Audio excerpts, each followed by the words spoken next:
এরকম একটা history proforma আপনাদেরকে রেডি করে ফেলতে হবে এবং পার্টনারের সাথে প্র্যাকটিস করতে হবে, ঠিক আছে? তাহলে আমি একটা হিস্ট্রি একটু বলি, আপনারা মনোযোগ দিয়ে শুনবেন, এর মধ্যে কিছু অ্যাড করতে চাইলে আপনারা অ্যাড করবেন। হিস্ট্রি ধরে ধরে আমরা আগাবো।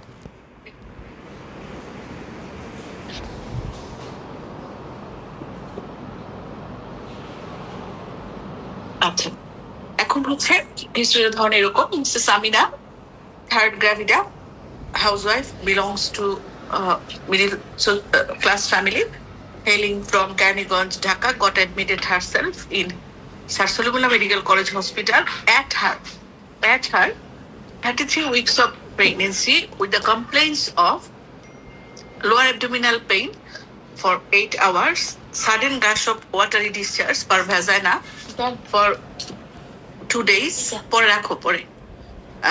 and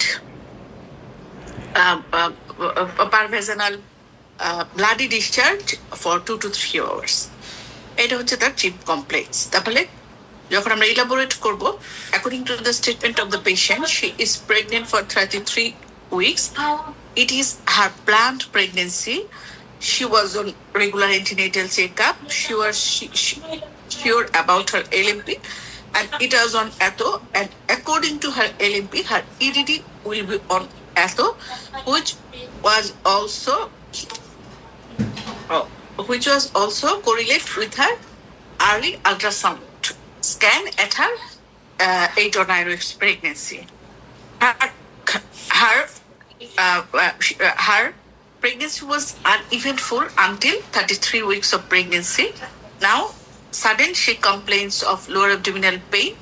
তারপরে একটু পেইনের নেচারটা বলতে হবে, যে lower abdominal pain for 6 to 7 hours, and pain is increasing its duration intensity with in course of time, and it arises from back and associated with uterine hardening of uterus. ঠিক আছে, এগুলা কিন্তু একদম typical. She also complains of pervaginal watery discharge for 2 to 3, এটা একটু আগে হবে, বা আমরা একটু বলতে পারি যে ফর সেম ডিউরেশন, মানে তার ডিসচার্জটা হচ্ছে which was moderate in amount, clear, not associated with foul smelling, and gradually decreased and stopped while taking rest, but increased with movement or change of posture. She also complains of PB painless. She also painless বলা যাবে না এখানে। She also complains of mild pervaginal bloody discharge for 2 to 3 hours. Our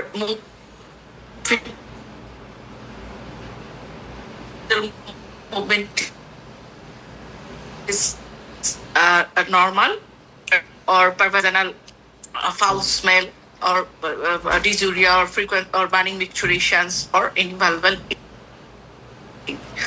ঠিক আছে, she has no history of fall or trauma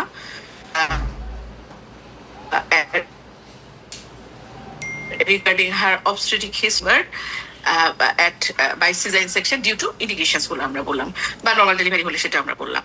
ঠিক আছে, তারপরে হচ্ছে যে regarding her medical history, no significant medical history, বা যদি হাইপোথাইরয়েডিজম থাকে বা জিডিএম থাকে সেটা মেনশন করতে হবে। ঠিক আছে, যে family no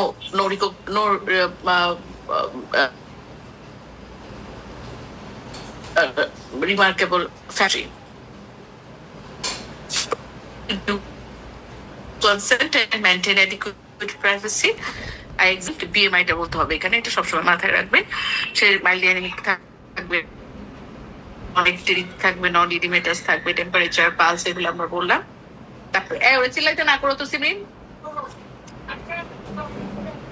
Breast showed normal physiological changes of pregnancy. Thyroid gland was not enlarged, cardiorespiratory system ability. Abdominal examination 33 like breast gravity এগুলো বলতে হবে। সো ফান্ডাল হাইটটা আমরা ইঞ্চিতে মাপবো, সিম্পাইসিসটা আইডেন্টিফাই করে আমরা ইঞ্চিতে মেপে সেটা আমরা উল্টিয়ে তারপর হচ্ছে সেন্টিমিটারে দেখবো। তারপর সাধারণত 32 বা অনেক গ্লাইকোড্রেইন হলে 30 পেতে পারি, 31 পেতে পারি। 32 centimeter, which almost corresponds to her gestational age. There was during palpation, I felt contractions, around 2 contractions per 10 minutes, which also persist around 20 to 30 seconds. ঠিক আছে? আচ্ছা, otherwise uterus was soft and in between contraction uterus হচ্ছে soft, মানে এটা যে abruption না সেটা আমরা বুঝলাম। তারপর there was তার হচ্ছে gut, abdominal gut, তো এটা বললাম।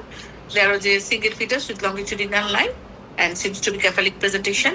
No scar tenderness was detected. এটা কিন্তু বলতে হবে, যেহেতু সিজাইন সেকশন থাকে তাহলে কিন্তু অ্যাবডোমিনালি আমাদেরকে স্কার টেন্ডার আছে কিনা সেটা কিন্তু বলতে হবে।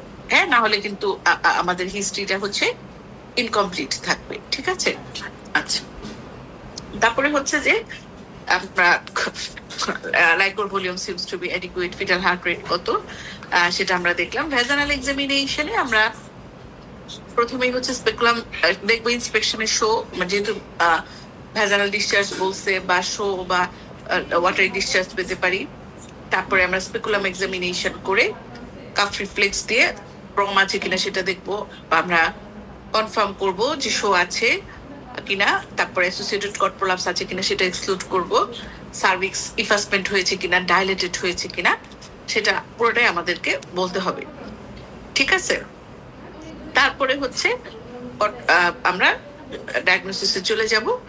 যদি হচ্ছে অ্যাডভান্সড লেবার, আমরা যখন স্পেকুলাম করব, যদি আমরা দেখি যেটা সার্ভিক্স কতটুকু ডাইলেট হয়ে গেছে, মানে অ্যাডভান্স প্রিটাম বার্থ 3 সেন্টিমিটার উপরে ডাইলেট হয়ে গিয়েছে, তখন কিন্তু আমরা মানে ডিজিটাল এক্সামিনেশন, যেটা ডিজিটাল ভ্যাজানাল এক্সামিনেশন, আমরা সেটাও করব। আমরা করে হচ্ছে একদম সবকিছু দেখবো, ইনফাসমেন্ট বলেন বা আমাদের যা যা দেখার, আমরা বিশপ স্কোরিং এ যেগুলো দেখি, যদি 3 সেন্টিমিটারের বেশি হয়ে যায় অ্যাডভান্স প্রিটাম লেবার, কারণ ওটা তো আমরা আর হল্ট করতে পারবো না, হল্ট করার চেষ্টা করা উচিত না, তখন হচ্ছে কিন্তু আমরা ডিজিটাল করবো। আদারওয়াইজ কিন্তু আমরা শুধু ইন্সপেকশন আর স্পেকুলাম এক্সামিনেশন করবো। তাহলে আমাদের ডায়াগনোসিসকে third গ্র্যাভিডা with 33 weeks of pregnancy, with preterm birth, with preterm prom, with previous history of 2 cesarean section. ঠিক আছে? আচ্ছা, তাহলে প্রথমেই বলতে প্রশ্ন আসতে পারে যে do mean by preterm birth. Preterm, এই মর্জিরা, তুমি গিয়ে বলো যে তাজবির আম্মা কমপ্লেন করছে, বাসায় ফোন দিয়ে বলছে যে নিচে ম্যানেজার কাছে বিচার দিবে। আচ্ছা, তারপরে হচ্ছে তাহলে what do mean by preterm birth? Preterm birth হচ্ছে বার্থ বিটুইন 20, এখন কিন্তু আমাদের 26 বা 24 আর নাই, কারণ এখন আমরা মানে ভায়াবল এজ ধরতেছি 20 থেকে। 20 WHO বলে দিয়েছে 20 উইকস বা 500 মিলিগ্রাম যখন ওয়েটটা হবে, এস্টিমেটেড ফিটাল ওয়েট, তখন থেকে হচ্ছে আমরা সেটাকে হচ্ছে এরপর থেকে আমরা ভায়াবল এজ ধরতেছি। এই জন্য হচ্ছে যে 20 উইকস এর আগে হলে আমরা মিসক্যারেজ বলবো। 20 উইক 0 to 7 days থেকেই 36 plus 6 to 7 days পর্যন্ত আমরা হচ্ছে প্রিটার্ম বার্থ বলবো। ঠিক আছে? এবং প্রিটার্ম বার্থের অ্যাভারেজ এস্টিমেট হচ্ছে অলমোস্ট 8 to 10%। ঠিক আছে? 8 to 10% এটা হচ্ছে প্রিভিলেন্স। এবং নিউনেটাল মর্টালিটি, মরবিডিটি, এটা কিন্তু অনেক বেড়ে যায়, এবং ওয়ার্ল্ড ওয়াইড বলতেছে যে নিউনেটাল এবং ইনফেন্ট মর্টালিটির 70% কজই হচ্ছে preterm birth and it's consequences. ঠিক আছে? বিভিন্ন ধরনের প্রবলেম হয় প্রিটার্ম বার্থের জন্য, এটাই হচ্ছে মেইন কনসিকুয়েন্সেস। ঠিক আছে? এখন হচ্ছে প্রিটার্ম বার্থের আমাদের আপনার কিছু ক্লাসিফিকেশন আছে, যেমন হচ্ছে আপনার আসে না কেন, কি বলে? তুমি বললা না যে কমপ্লেন করছে, বাসা থেকে বাইর করে দিবে, আবার যাও, তুমি আবার গিয়ে বলো।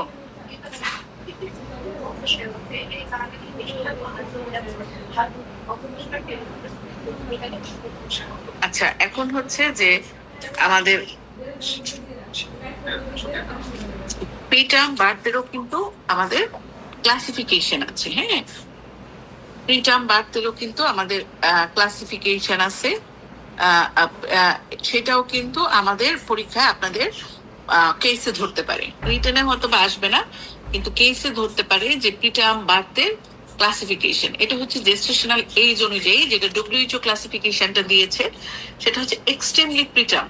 হ্যাঁ, যেটা হচ্ছে 20 থেকে 28 উইকস পর্যন্ত, যেটা মানে 28 উইকস এর নিচে যেটা, সেটা হচ্ছে এক্সট্রিমলি প্রিটার্ম। তারপরে ভেরি প্রিটার্ম, সেটা হচ্ছে 28 থেকে 32 নিচে, মানে 28 থেকে 31 প্লাস 6 উইকস পর্যন্ত যেটা, সেটা হচ্ছে ভেরি প্রিটার্ম। তারপরে মডারেট প্রিটার্ম হচ্ছে 32 থেকে 34 এর আগ পর্যন্ত, মানে 33 প্লাস 6 উইকস। এই তোমাদের নামে কমপ্লেইন আসছে নিচ থেকে ফোন দিয়ে, চিল্লাচিল্লি করবে না, ভিতরে থাকো, ভিতরে থাকো। আর আর লেট প্রিটার্ম হচ্ছে 34 থেকে 36 প্লাস 6 উইকস। ঠিক আছে, তাইলে আমরা কিন্তু এখানে 4টা ডব্লিউএইচও ক্লাসিফিকেশনের পার্ট পেয়ে গিয়েছি। এক্সট্রিমলি প্রিটার্ম, তারপরে হচ্ছে are very preterm, moderate preterm এবং হচ্ছে লেট প্রিটার্ম। আর ইটিওলজি অনুযায়ী স্পন্টেনিয়াস প্রিটার্ম হচ্ছে 70 to 75%, এবং এটার মধ্যে প্রিটার্ম প্রবটা একটা ইম্পর্টেন্ট। আরেকটা হচ্ছে যে মেডিকেল ইন্ডিকেটেড বা আইট্রোজেনিক কজে অনেক সময় প্রিটার্ম বার্থ হয়, যে preeclampsia with severe feature, eclampsia, APH, placenta previa হতে পারে, অ্যাব্রাপশন হতে পারে, fetal distress, FGR with abnormal Doppler, chorioamnionitis বা সিভিয়ার কোনো ম্যাটারনাল ইনলেসে ম্যাটারনাল লাইফ সেভিং এর জন্য আমরা হচ্ছে প্রিটার্ম বার্থ করি। সেটা হচ্ছে 25 থেকে 30% হচ্ছে ইনসিডেন্স। আর অ্যাকর্ডিং টু ক্লিনিক্যাল প্রেজেন্টেশন, সেটা হচ্ছে প্রিটার্ম বার্থ দুই ধরনের, একটা হচ্ছে থ্রেটেন প্রিটার্ম বার্থ, আর একটা হচ্ছে এস্টাবলিশড প্রিটার্ম বার্থ। ঠিক আছে, এস্টাবলিশড বা অ্যাডভান্সড হচ্ছে 3 সেন্টিমিটারের উপরে যেটা, হ্যাঁ 3 সেন্টিমিটারের উপরে যখন হবে তখন আমরা হচ্ছে অ্যাডভান্সড বা এস্টাবলিশড প্রিটার্ম বার্থ বলবো। আর 1 থেকে 3 সেন্টিমিটার যখন হচ্ছে ডাইলেটেড হবে এবং ইফাসমেন্টটা লেস দেন 80% হবে, তখন হচ্ছে এটা আর্লি বা আর্লি প্রিটার্ম। ঠিক আছে, বা থ্রেটেন আর্লি প্রিটার্ম। এবং যখন 1 সেন্টিমিটারের নিচে হবে তখন হচ্ছে থ্রেটেন প্রিটার্ম। ঠিক আছে, আমি আবারও বলতেছি যে ডাইলেটেশন যখন 1 সেন্টিমিটারের নিচে হবে সেটা হচ্ছে থ্রেটেন প্রিটার্ম, 1 থেকে 3 সেন্টিমিটার হলে আর্লি প্রিটার্ম, এবং 3 সেন্টিমিটারের বেশি ডাইলেটেশন হলে সার্ভিক্স, সেটা হচ্ছে অ্যাডভান্সড বা এস্টাবলিশড প্রিটার্ম। ঠিক আছে, তাহলে হচ্ছে এই হচ্ছে মোটামুটি আমাদের প্রিটার্ম বার্থের ক্লাসিফিকেশন। বাচ্চার ওয়েটের উপর নির্ভর করে কিন্তু বাচ্চার লো বার্থ ওয়েটের একটা ক্লাসিফিকেশন আছে, ওটা আমি একটু বলে ফেলি। যে আমরা জানি যে স্ট্যান্ডার্ড বার্থ ওয়েট হচ্ছে 2.5 এর উপরে, এবং আমাদের কান্ট্রির এভারেজ, বাংলাদেশের average fetal weight, estimated fetal weight হচ্ছে 2.9 কেজি। এটা মনে রাখবেন, 2.9 কেজি। এবং লো বার্থ ওয়েট যখন আমরা বলি 2.5 এর নিচে, 1500 নিচে হলে ভেরি লো বার্থ ওয়েট, আর 1 কেজির নিচে হলে এক্সট্রিমলি লো বার্থ ওয়েট। ঠিক আছে, তাহলে এই জিনিসগুলো একটু মনে রাখতে হবে যে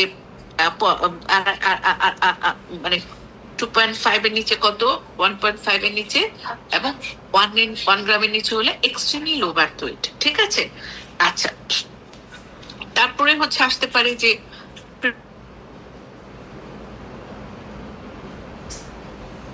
কি হতে পারে ওয়ার্নিং সাইন। এই যে যেটা, যে প্রথমে হচ্ছে যে আমরা বা এরকম রিটেনেও প্রশ্ন আসছে যে প্রেডিকশন অফ প্রিটার্ম বার্থ,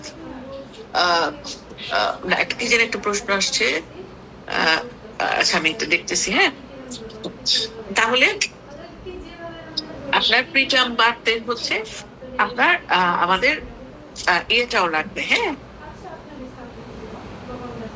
কি বলে ওটাকে, এটা ছিল যে prediction of preterm birth in symptomatic and asymptomatic case, when and how. তাহলে সিমটম কি আমরা বলবো? সিমটম তো আমরা বলতেছি যে কমপ্লেইন শেষে কি বলবে, যে আমার পেশেন্টের যে টিপিক্যাল হিস্ট্রি দিয়েছে, যে তার ক্রাম্পিং পেইন থাকতে পারে, অথবা মিউচুয়াল লাইক ক্রাম্পিং পেইন, অথবা abdominal pain with hardening of uterus থাকবে। এটা একদম টিপিক্যাল ফাইন্ডিং।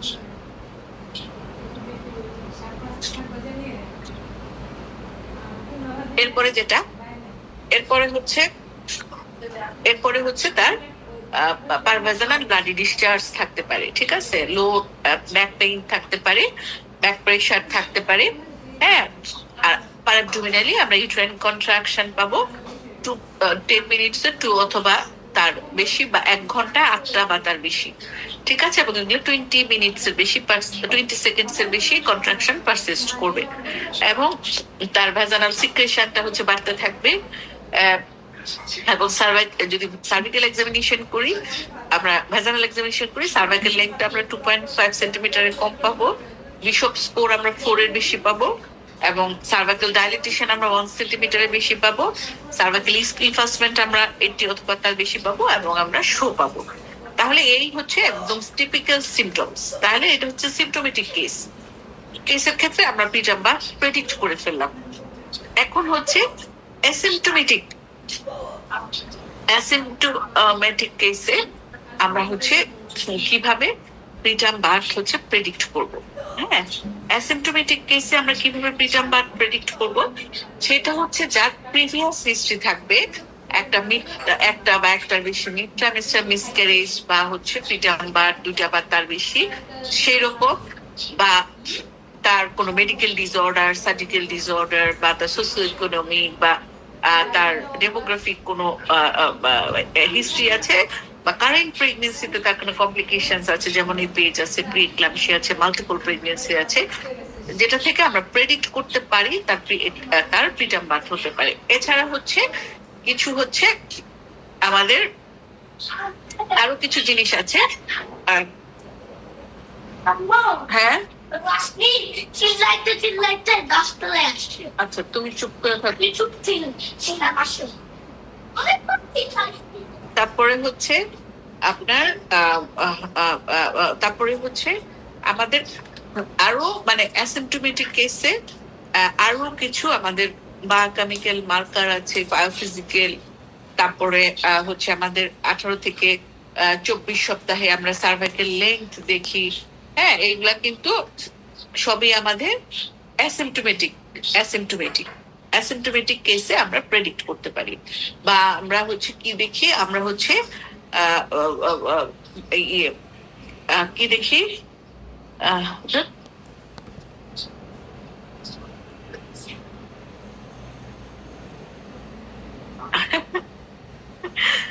একদম মাথা থেকে আউট হয়ে গেছে। আমরা কি দেখি বলেন তো ভ্যাজানাল ডিসচার্জ নিয়ে, যেটা বায়োকেমিক্যাল?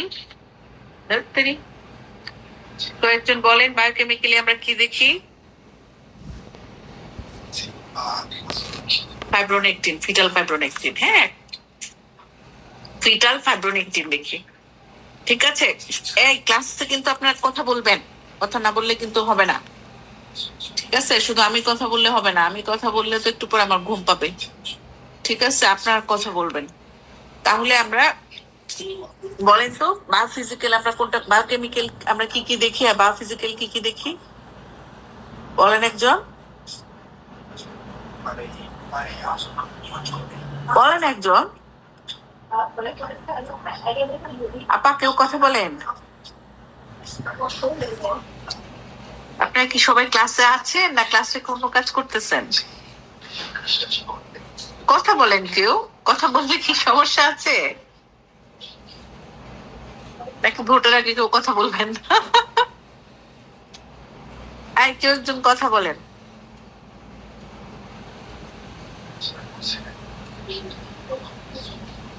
দীপান্বিতা, ডাক্তার দীপান্বিতা বলেন। বায়োকেমিক্যালের মধ্যে আমরা হচ্ছে ফিটাল ফাইব্রোনেকটিন লেভেল দেখতে পারি। যদি ফিটাল ফাইব্রোনেকটিন লেভেলটা মোর দ্যান 50 ন্যানোগ্রাম পার ডিএল থাকে, তাহলে বুঝতে পারি যে এই পেশেন্টটা প্রিটার্ম লেবারে যাবে। হ্যাঁ, আর নেক্সট 2 উইকস এর মধ্যে, নেক্সট 2 উইকস এর মধ্যে। হ্যাঁ, আর হচ্ছে বায়োফিজিক্যালের মধ্যে আমরা সার্ভাইকাল লেন দেখতে পারি, যে সনু করে যে পেশেন্টের হচ্ছে সার্ভাইকাল লেন যদি হচ্ছে লেস দেন 2.5 সেন্টিমিটার থাকে, তার সাথে যদি সার্ভেক্সে যে ফানেলিং হয়, তাহলে বোঝা যায় যে এটা হচ্ছে সার্ভাইকাল লেন্থ কমে যাচ্ছে, প্রিটার্ম লেবারের দিকে যেতে পারে পেশেন্ট। আচ্ছা, থ্যাংক ইউ। এটাকে বলে হচ্ছে ডুয়েল টেস্ট, এটাই সবচেয়ে বেশি গ্রহণযোগ্য। ঠিক আছে, আচ্ছা এখন ফাইব্রোনিক টিন সম্বন্ধে আমি আরেকটু বলি যে ফাইব্রোনিক খুব সুন্দর বলছে দীপান্বিতা, আপনারা তো জানেন, তাহলে কেন পার্টিসিপেট করেন না? আপনারা সবই জানেন, আমরা ঝালাই করার জন্য জাস্ট ক্লাস। আর আমি বারবার বলতেছি আপনারা বলা প্র্যাকটিস করবেন। আমি যখন ক্লাস নেই রেগুলার ব্যাচে, আপনারা আমার সাথে কন্টিনিউয়াস কথার মধ্যে থাকবেন। এই যে ডাক্তার দীপান্বিতা সুন্দর করে বলেছে, এতে কিন্তু তার জড়তা কেটে গিয়েছে, এবং ভবিষ্যতে যখন তার কেস বা আইভি হবে সে কিন্তু খুব সুন্দরভাবে বলতে পারবে। তা আপনারা এই প্ল্যাটফর্মটা কেন ইউজ করবেন? আপনারা বলবেন জড়তা, এখানে তো জড়তার কিছু নাই। আমি নিজেই তো ফিটাল ফাইব্রোনেক্টিন মাত্র ভুলে গেছি, ভুলে যেতে পারেন, আপনারাও ভুলে যেতে পারেন। তাহলে হচ্ছে এটা এটা এটা কেন আপনারা কথা বলবেন না? আপনারা সবাই ক্লাসে রেসপন্স করবেন। আচ্ছা, তো ফিটাল ফাইব্রোনেক্টিনের যেটা ফিটাল ফাইব্রোনেক্টিনটার কাটমার্ক হচ্ছে লেস দেন মোর দেন 50 হলে পজিটিভ, আর লেস দেন 50 হলে ন্যানোগ্রাম পার ডিএল হলে নেক্সট 2 to 3 উইকস এর মধ্যে হচ্ছে তার প্রিটার্ম বার্থ হওয়ার কোনো সম্ভাবনা নাই। এখন হচ্ছে যে এই যে ফিটাল ফাইব্রোনেক্টিন এটা আসলে কি? ফিটাল ফাইব্রোনেক্টিনটা হচ্ছে আপনার একটা হচ্ছে একটা গ্লু লাইক, মানে একটা পার্টিকেলস, হ্যাঁ সিমেন্ট বা গ্লু লাইক, এটা অ্যাকচুয়ালি একটা গ্লাইকোপ্রোটিন, যেটা হচ্ছে যে ফিটাল মেমব্রেইনকে হচ্ছে ডিসিডুয়ার সাথে অ্যাটাচ করতে সাহায্য করে। এবং হচ্ছে এটা সাধারণত আমরা 22 সপ্তাহের আগে নর্মালি পাই, 37 সপ্তাহের বা 34 সপ্তাহের পরেও আমরা নর্মালি পাই। কিন্তু যদি 22 আর 34-এর মাঝখানে আমরা পাই, তখনই ওইটাকে আমরা নর্মাল হিসেবে ধরি। তারপরেও কোন কোন সময় এটা ফলস পজিটিভ রেজাল্ট কখন হয়, যেমন হচ্ছে যে আমরা যদি স্পেকুলাম এক্সামিনেশন করে তখন নিই, তখন একটা ফলস পজিটিভ রেজাল্ট আসতে পারে। কেউ যদি সেক্সুয়াল ইন্টারকোর্স করে তখন আসতে পারে, বা এন্ডোভ্যাজানাল আল্ট্রাসাউন্ড করলে তখনও ফলস পজিটিভ রিপোর্ট আসতে পারে। এটা সেন্সিটিভিটি অনেক বেশি, 90.5%, এবং স্পেসিফিসিটি 61%। ঠিক আছে, আচ্ছা তাহলে আরেকটা হচ্ছে যেটা একদম ইউনিভার্সালি আরসিইউজি বলতেছে যে আমরা প্রত্যেক উমেনকে আমরা হচ্ছে 16 থেকে 24, মতান্তরে 18 থেকে 22, আপনারা 16 থেকে 24 বলেন, আরসিইউজি 16 থেকে 24 বলছে। আমরা প্রত্যেকটা ওমেনকে, সে প্রাইমি হোক মাল্টি হোক যাই হোক, আমরা হচ্ছে কি করব, টিভিসিএল ট্রান্সভ্যাজাইনাল কি করব বলেন? টিভিসিএল বলতে কি বোঝায় বলেন? Transvaginal ultrasonography. Very good, transvaginal cervical length, TVCL. ঠিক আছে, ট্রান্সভ্যাজাইনাল সার্ভাইকাল লেগ 2.5 অথবা এর নিচে, 2.5 অথবা এর নিচে হলে আমরা প্রেডিক্ট করব এটা হচ্ছে প্রিটার্ম বার্থ হতে পারে। ঠিক আছে, আচ্ছা তারপরে হচ্ছে রিসেন্ট কিছু অ্যাডভান্সমেন্ট আছে। হ্যাঁ আমি বলি একটু, এটা একটু শুনেন, অনেক সময় পরীক্ষায় রিসেন্ট অ্যাডভান্সমেন্ট আসে আপনাদের। এটা হচ্ছে যে এই যে আমরা বলছি যে প্রথমে বায়োকেমিক্যাল এবং মলিকুলার লেভেলে এখানেও কিছু চেঞ্জ আসছে, যে সেল ফ্রি ফিটাল ডিএনএ, এটা তো আমরা খুব জানি, pre eclampsia, fetal growth restriction, তারপরে হচ্ছে অনেক কিছুতে আমরা প্রেডিক্ট করি। হ্যাঁ আমাদের ব্লাড গ্রুপ দেখি বাচ্চার, হ্যাঁ তো আরএইচএসিমোনাইজেশনে, তো এরকম সেলফ ফ্রি ফিটাল ডিএনএ আমরা যদি এরকম 12-13 সপ্তাহের দিকে করি বা 16 সপ্তাহের আগে, তখনও হচ্ছে এটা প্রেডিক্ট করতে পারে যে মানে 16 সপ্তাহের আগে যদি কোনো প্রিটার্ম বার্থ হয়, সেলফ ফিটাল ডিএনএ সেটা প্রেডিক্ট করতে পারে। আর বায়োকেমিক্যাল মার্কারে আমরা হচ্ছে তো ফিটাল ফাইব্রোনেক্টিনটা করি। এছাড়া আরো কিছু গুরুত্বপূর্ণ বায়োকেমিক্যাল প্লাসেন্টাল মার্কার আছে, যেমন হচ্ছে কি প্লাসেন্টাল লাইক গ্রোথ ফ্যাক্টর, এটা ওয়াইডলি ইউজড হয়, এটা হচ্ছে কমে যাবে সেলফ ফিটাল। তারপর হচ্ছে soluble FM slide tyrosine kinase 1, এটা বেড়ে যাবে। প্যাপে2 কমবে, PP313, হ্যাঁ এইগুলাও হচ্ছে মাল্টি মডেল প্রেডিকশন মডেল হিসেবে ইউজ করতেছে। ঠিক আছে, মাল্টি মডেল প্রেডিকশন মডেল হিসেবে ইউজ করতেছে। আমরা জানি যে এখন সবকিছু AI, role of AI in obstetrics খুবই গুরুত্বপূর্ণ। এআই বেসড আমাদের একটা মানে রিস্ক এস্টিমেশন স্কোর থাকে, সেটার উপরে ফাইন্ডিংস গুলা বসায় এআই বলে দেয় যে এর কতটুকু সম্ভাবনা আছে, কত পার্সেন্ট। তো সেই এআই রিক্স মডেলের মধ্যে এই বায়োকেমিক্যাল মার্কার গুলো আছে। এছাড়া আমাদের যে ইউনিভার্সাল আমরা ট্রান্সভাজাইনাল সার্ভাইকাল লেন্থ স্ক্রিনিংটা করি, সেটা ওটা আছে, সেটা দিয়েও একটা সব মিলিয়ে একটা স্কোর করা হয়। এবং যখন আমরা এআই বেসড এই স্ক্রিনিংটা করি, এটা অ্যাকুরেসিটা অনেক বেড়ে যায়, ঠিক আছে। এবং এরপরেও আমরা চাইলে ফাংশনাল এমআরআই এবং দিয়েও আমরা প্রিটার্ম বার্থ আর্লি প্রেডিক্ট করতে পারি। এবং এই যে আর্টিফিশিয়াল ইন্টেলিজেন্স, হ্যাঁ, বা এআই দিয়ে যেটা আমরা করি, হ্যাঁ, এইটা কিন্তু এই এআই অ্যালগরিদমটা, এই যে যেটা বললাম আমি, যে ম্যাটারনাল হিস্ট্রি, এই বায়োমার্কার এবং ইমাজিং সবকিছু মিলে প্রিটার্ম বার্থের রিস্ক প্রেডিকশন করে, এবং এটা অনেক জনপ্রিয় হয়ে গিয়েছে, ঠিক আছে। তাইলে এটা আপনাদের মাথায় রাখতে হবে, হ্যাঁ। আচ্ছা, তাহলে আমাদের প্রেডিকশন সিমটোমেটিক কোনটা, অ্যাসিমটোমেটিক কোনটা আমরা হচ্ছে দেখলাম, এটা পরীক্ষায় অনেক আসে, ঠিক আছে। আচ্ছা, এখন হচ্ছে যে আমাদের হচ্ছে এই যে প্রিটার্ম বার্থটা, হ্যাঁ, প্রিটার্ম বার্থ হচ্ছে আমাদের প্রিটার্ম বার্থের রিস্ক ফ্যাক্টর কাদের, বা কারা more prone to develop preterm birth, হ্যাঁ, এরকম প্রশ্ন কিন্তু আমাদের পরীক্ষায় আসে, ঠিক আছে। তো সেটা হচ্ছে খুবই সহজ, আমাদের আপনাদের একদম মুখস্থ থাকতে হবে যে প্রথমেই হচ্ছে যে ম্যাটারনাল, তারপরে হচ্ছে ফিটাল, তারপরে হচ্ছে প্লাসেন্টাল, তারপর আনএক্সপ্লেইনড বা ইডিওপ্যাথিক। মোর 40-50% কিন্তু আনএক্সপ্লেইন বা ইডিওপ্যাথিক। এখন ম্যাটারনালের মধ্যে আপনারা ভাগ করে ফেলবেন, এই মর্জিনা ওরে খাওয়াই না, ঘুম পাড়াও, যাও, বলো যে ওর টাইম শেষ, কালকে চলে যেতে হবে। আচ্ছা, ম্যাটারনাল হচ্ছে যেমন কারেন্ট প্রেগনেন্সি, তার কোনো কমপ্লিকেশন আছে কিনা, যেমন পেজ থাকতে পারে, মাল্টিপল প্রেগনেন্সি থাকতে পারে, পলিহাইড্রামিয়াস থাকতে পারে, প্রি এক্লাম্পসিয়া থাকতে পারে। তারপরে হচ্ছে তার নোন কোনো মেডিকেল ডিসঅর্ডার আছে কিনা, যেমন diabetics in pregnancy, chronic hypertension, SLE, APLA, হ্যাঁ, থাইরয়েড ডিসঅর্ডার আছে কিনা, ম্যাটারনাল কোনো ইনফেকশন আছে কিনা, যেমন আপনার রুবেলাতে রিকারেন্ট করে না, তারপরও আমরা বলি আরপিএল এ সাধারণত আরপিএল বা রিকারেন্ট প্রিটার্ম বাড়তে হয় না, একটা হতে পারে টর্চের জন্য। এছাড়া হচ্ছে আপনার সিফিলিস বা এইচআইভি, হ্যাঁ, পার্ভোভাইরাস, এগুলোর জন্য হতে পারে।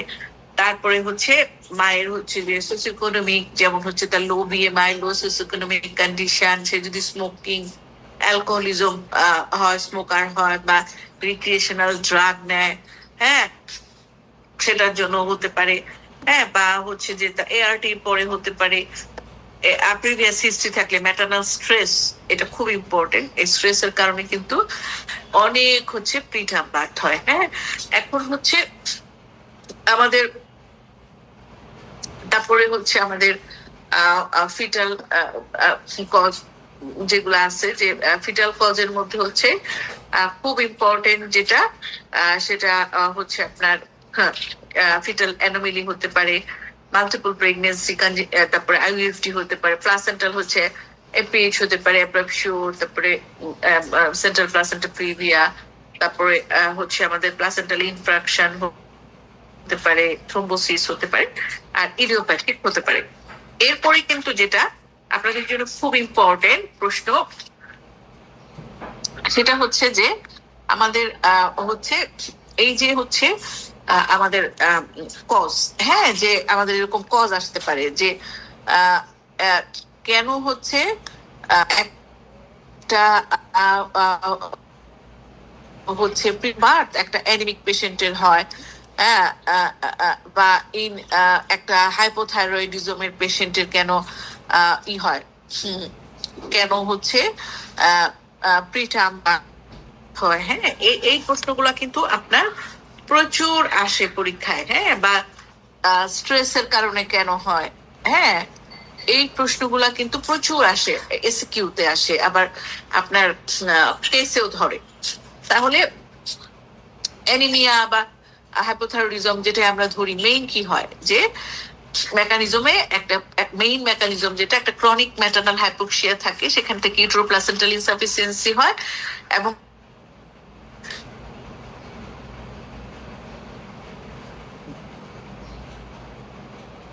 স্ট্রেস থেকে যে কর্টিকোট্রপিন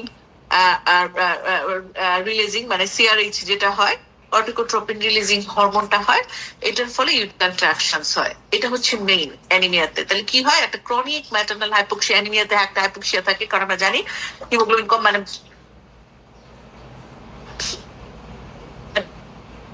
থেকে ইউট্রোপ্লাস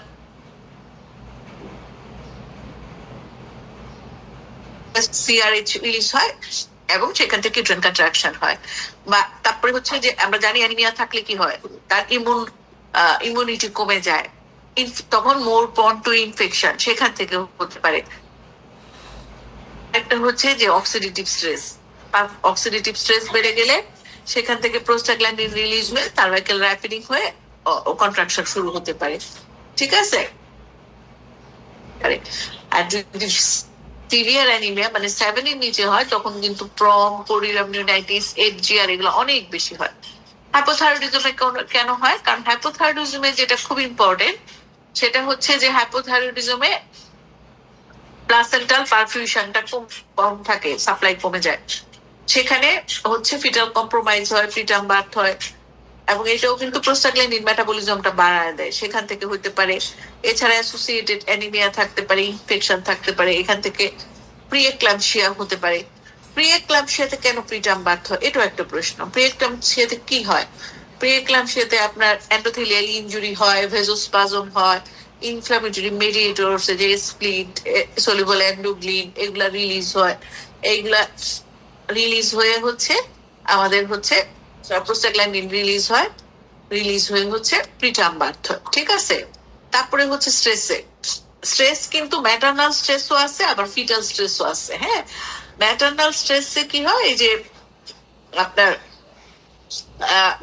হাইপোথ্যালামো পিটুইটারি, যখনই ম্যাটারনাল স্ট্রেস থাকবে হাইপোথ্যালামো পিটুইটারি অ্যাক্সিসটা অ্যাক্টিভেট হয়ে কর্টিসল রিলিজ হবে, এবং কর্টিসল রিলিজ হয়ে সিআরএইচ রিলিজ হয়, সেখান থেকে প্রোস্টাগ্ল্যান্ডিন হয়ে কন্ট্রাকশন হয়। ফিটাল স্ট্রেসেও সেম, ইউটেরোপ্লাসেন্টাল ইনসাফিসিয়েন্সি হয়ে হাইপোথ্যালামো পিটুইটারি অ্যাক্সিস অ্যাক্টিভেশন হয়ে তখন হচ্ছে আপনার এই যে ডাইহাইড্রোপিয়ান্ডোস্টেরোডিন রিলিজ হয়, তখন হচ্ছে আপনার অনেক সময় মেমব্রেন রাপচার হয়ে হচ্ছে ডেলিভারি হয়। আরেকটা হচ্ছে স্ট্রেসে কি হয়, ইমিউনোক্যাটিকোলামাইন রিলিজ হয়, সেখান থেকে ইউট্রাইন ইরিটেবিলিটি হতে পারে, ইমিউনোসাপ্রেশন হয়, সেখান থেকে ইনফেকশন হয়ে প্রিটার্ম বার্থ হতে পারে। তাইলে এই জিনিসগুলা কিন্তু খুব খুব ইম্পর্টেন্ট। ঠিক আছে, আমাদের কজ গুলা যে কোনটা কেন হয় এটা। তারপরে হচ্ছে আপনাদের একটা খুব কমন একটা কোশ্চেন আসে যে আপনার role of infection in preterm birth, হ্যাঁ, বা প্রিটার্ম বার্থে pathophysiology of intrauterine infection in preterm birth. হ্যাঁ, তো প্রিটার্ম বার্থে কিন্তু আপনার এরকমও প্রশ্ন আসে যে কোন অর্গানিজম গুলা ইনফেকশন করে, হচ্ছে ব্যাকটেরিয়াল ভ্যাজানোসিসের যে অর্গানিজম গুলা, হ্যাঁ, তারপরে হচ্ছে সিউডোমোনাস, স্টেফাইলোকক্কাস অরিয়াস, স্ট্রেপ্টোকক্কাস, ব্যাকটেরোয়েডস, এন্টেরোব্যাক্টর, এগুলা কি করে প্রডিউস করে প্রোটিওনেজেস, কোলানেজেস, এস্টারেস, যেগুলা সেল মেমব্রেনটাকে ডিগ্রেডেট করে তখন প্রম হয় এবং সাবসিকুয়েন্টলি প্রিটার্ম বার্থ হয়। এছাড়া হচ্ছে কি ইনফেকশনে কি হয়, আমরা জানি যে ইনফেকশন যখন হয়, তোমার ক্লাস শেষ না? না না, এখনো হওয়া শেষ হয় না বাবা। নো নো নো, সেজাদ নো, এদিকে আসো, ফোন রাখো, পরে একটু পরে আমি দিয়ে দিব। আপনি একটু টেলিফোন ফ্যামিলিকে না না, না এখন তুমি খাইবা। আচ্ছা, যখন হচ্ছে ইনফেকশন হবে, সেখান থেকে আমাদের inflammatory mediator interleukin 1, 6, 8, tumour necrosis factor alpha এগুলা রিলিজ হয়, হয়ে সেখান থেকেও প্রোস্টাগ্ল্যান্ডিন প্রোডাকশন হয়। হ্যাঁ, ম্যাটারনাল ইনফ্লামেটরি রেসপন্সও হয়, ফিটাল ইনফ্লামেটরি রেসপন্সও হয়। ঠিক আছে, এবং এই যে এই ইনফেকশন, এটা রুট অফ ইনফেকশন কোন দিক দিয়ে হতে পারে, ওটা একটু আমাকে দিও। রুট অফ ইনফেকশনটা অ্যাসেন্ডিং ইনফেকশন হতে পারে। হ্যাঁ, অ্যাসেন্ডিং ইনফেকশন মানে হচ্ছে যে ভ্যাজানা সার্ভিক্স থেকে হতে পারে। তারপরে হচ্ছে ইন্ট্রাইউটেরাইন ইনফেকশন হতে পারে, যেমন পোলিওমিয়োনাইটিস, অ্যামনিওনাইটিস, হ্যাঁ হতে পারে। তারপরে হচ্ছে যে আপনার ট্রান্সপ্লাসেন্টাল হতে পারে। তারপরে সারাউন্ডিং স্ট্রাকচার থেকে হতে পারে, যেমন তার ইয়ে সালফিনজাইটিস, ওফোরাইটিস থেকে হতে পারে, অ্যাপেন্ডিসাইটিস থেকে হতে পারে, বা আয়াট্রোজেনিক, যেমন আমরা অনেক সময় অ্যামনিওসেন্টিসিস, কোরিওনিক ভিলাস স্যাম্পলিং করি যখন, ওখান থেকেও আয়াট্রোজেনিক হতে পারে। ঠিক আছে, তাহলে প্যাথোফিজিওলজির মধ্যে হচ্ছে একটা খুবই গুরুত্বপূর্ণ ভূমিকা, একটা হচ্ছে ইন্ট্রাইউটেরাইন ইনফেকশন বা ইনফেকশন। ঠিক আছে, আচ্ছা নাই এখানে। না না, এটাতে নাই তো। আচ্ছা, তারপরে আরেকটা হচ্ছে খুব গুরুত্বপূর্ণ, এর ওষুধ খাওয়াই দিও। আরেকটা হচ্ছে ইউট্রাইন ওভার ডিস্টেনশন। হ্যাঁ, ইউট্রাইন ওভার ডিস্টেনশনেও কিন্তু আমাদের প্রিটার্ম বার্থ হয়, যেমন কি মাল্টিপল জেস্টেশন, এটা অন্যতম কারণ। তারপরে হচ্ছে পলিহাইড্রিমিনিয়ন্স এবং হতে পারে, এবং মাল্টিপল প্রেগনেন্সিতে কিন্তু 6-fold রাইজ করে। যে নর্মাল সিঙ্গেলটন প্রেগনেন্সি থেকে মাল্টিপল প্রেগনেন্সিতে প্রিটার্ম বার্থ হওয়ার সম্ভাবনা 6 গুণ বেশি। ঠিক আছে, আচ্ছা তাহলে এখানে কিভাবে হয়? এটা থেকে ওভার ডিস্টেনশন করে মায়োমেট্রিয়াম স্ট্রেচ হয়, তখন গ্যাপ জাংশন ফর্মেশন হয়, অক্সিটোসিন রিসেপ্টর আপ রেগুলেশন হয়, এবং ইনফ্লামেটরি সাইটোকাইন রিলিজ করে, প্রোস্টাগ্ল্যান্ডিন রিলিজ হয়। এইভাবেই কিন্তু হচ্ছে আমাদের হচ্ছে আপনার ওভার ডিস্টেনশন থেকেও হয়। ঠিক আছে, আচ্ছা এখন হচ্ছে আমরা এই প্রিটার্ম বার্থের হচ্ছে কি কি আমরা আচ্ছা তাহলে হচ্ছে এই মোটামুটি আমরা হচ্ছে প্রেডিকশনটা বললাম, যে কিভাবে আমরা হচ্ছে প্রিটার্ম বার্থের হচ্ছে প্রেডিকশন করব। ঠিক আছে, এখন হচ্ছে যে নতুন একটা প্রশ্ন আসছে, এটা খুব ইম্পর্টেন্ট। হ্যাঁ, আচ্ছা ওইটা প্রিভেনশন আমি পরে বলতেছি। হ্যাঁ, তারপরে হচ্ছে যে আমাদের ম্যানেজমেন্টে এখন বলতেছে যে প্রি কনসেপচুয়াল পিরিয়ডেও হচ্ছে আমাদের হচ্ছে প্রিটার্ম বার্থের একটা ম্যানেজমেন্ট আছে। হ্যাঁ, প্রি কনসেপশনাল পিরিয়ডেও আমরা একটা প্রিটার্ম বার্থের ম্যানেজমেন্ট করে থাকি। এখন এটা হচ্ছে বিভিন্ন গাইডলাইনে খুবই এটাকে প্রেস করতেছে যে আমরা হচ্ছে এই প্রি কনসেপশনাল পিরিয়ডেই হচ্ছে আমরা হচ্ছে তাকে কি করব, প্রেস করব হচ্ছে বিভিন্ন ধরনের টেস্ট করার জন্য। ঠিক আছে, তো কি কি করব? ডব্লিউএইচও এটা বলতেছে যে প্রিকনসেপচুয়াল কেয়ার বলতে কি বোঝায়, যে প্রিকনসেপচুয়াল কেয়ার ও প্রিটার্ম বার্থ বা প্রিকনসেপচুয়াল প্রিভেনশন ও প্রিটার্ম বার্থ। এটা প্রিকনসেপচুয়াল কেয়ারটা ডব্লিউএইচও বলতেছে যে প্রেগনেন্সির আগেই তার হেলথ এবং ওয়েলবিংটা ঠিক রাখার জন্য ডব্লিউএইচও 2013 সনে বলতেছে যে প্রিকনসেপচুয়াল কাউন্সেলিংটা খুব ইম্পর্টেন্ট প্রিটার্ম বার্থ প্রিভেনশনের জন্য, যার আগের প্রিটার্ম বার্থের এক্সপিরিয়েন্স আছে। এবং এখানে এই প্রিকনসেপচুয়াল প্রিভেনশন ও প্রিটার্ম বার্থের বিভিন্ন ধরনের স্ট্র্যাটেজি আছে। এর মধ্যে খুব ইম্পর্টেন্ট এক নতুন বিভিন্ন স্টাডিতে আসতেছে যে ফলেট এবং ওমেগা-3 ফ্যাটি অ্যাসিড এটা দিলে প্রিটার্ম বার্থ কমে। তারপরে যে তার রিস্ক ফ্যাক্টর গুলা যেগুলো আছে, যেমন স্মোকিং, হ্যাঁ, বা তার অপটিমাইজেশন অফ তার মেডিকেল ডিসঅর্ডার, এইগুলা আমাদের অপটিমাইজ করলেও রিস্ক কমে। এরপরে হচ্ছে যে প্রি কনসেপশনাল পিরিয়ডে অবশ্যই আসবে এবং জয়েন্ট ডিসিশন মেকিং মাল্টিডিসিপ্লিনারি অ্যাপ্রোচে যাবে, এবং সেখানে গিয়ে সে স্পন্টিনিয়াস প্রিটার্ম বার্থ প্রিভেনশনের জন্য 3 রকমের পদক্ষেপ নিতে পারে। একটা হচ্ছে যে তার ওই সময়ই তার সার্ভাইকেল লেন্থটা দেখা হবে। হ্যাঁ, সার্ভাইকেল লেন্থ যদি 2.5 সেন্টিমিটারের নিচে হয়, তখন হচ্ছে বা তার প্রিভিয়াস হিস্ট্রি আছে বা প্রিভিয়াস হিস্ট্রি আছে প্রিটার্ম বার্থের বা মিড ট্রাইমেস্টার মিসক্যারেজের, বা প্রিভিয়াস হিস্ট্রি আছে ফেইলড হচ্ছে সার্ভাইকাল সার্কলেস, মানে ম্যাকডোনাল্ডস দেওয়ার পরেও ফেইলড হয়েছে, তখন হচ্ছে আমরা তাকে কি করতে পারি? আমরা হচ্ছে তাকে সার্কলেস দিতে পারি ট্রান্স অ্যাবডোমিনাল। হ্যাঁ, তাকে ট্রান্স অ্যাবডোমিনাল সার্কলেস দিতে পারি। ঠিক আছে, এটা এখন খুবই বলতেছে যে মানে প্রিকনসেপশনাল পিরিয়ডে আমরা ট্রান্স অ্যাবডোমিনাল সার্কলেস দিতে পারি, তাহলে হচ্ছে আমরা প্রিকনসেপশনালি এটা অন্যগুলোর সাথে এটা একটা গুরুত্বপূর্ণ জিনিস এসেছে। এছাড়া হচ্ছে প্রিভেনশনে আমরা জানি যে primary prevention, secondary prevention, tertiary prevention, antepartum পিরিয়ডে খুব ইম্পর্টেন্ট যে আমরা জেনিটোরিনারি কালচারটা করব আর্লি প্রেগনেন্সি অথবা যাদের টার্মিনেশন আছে, হ্যাঁ, তাদের আমরা হচ্ছে মানে ডিএনসি টিএনসি করার চেষ্টা করবো না। হ্যাঁ, তারপরে সিরিয়াল টিভিএস করবো আমরা, যেটা বললাম যার প্রিভিয়াস হিস্ট্রি আছে 16 থেকে 24 সপ্তাহে। ঠিক আছে, তারপরে আমরা প্রোফাইলেকটিক হচ্ছে তাকে কি করব, প্রজেস্টেরন দিব। আমি এটা পরে বলতেছি আপনাদেরকে রিসেন্ট আপডেটে কি বলছে। প্রোফাইলেকটিক প্রজেস্টেরন দিব এবং ইন্ট্রাপার্টাম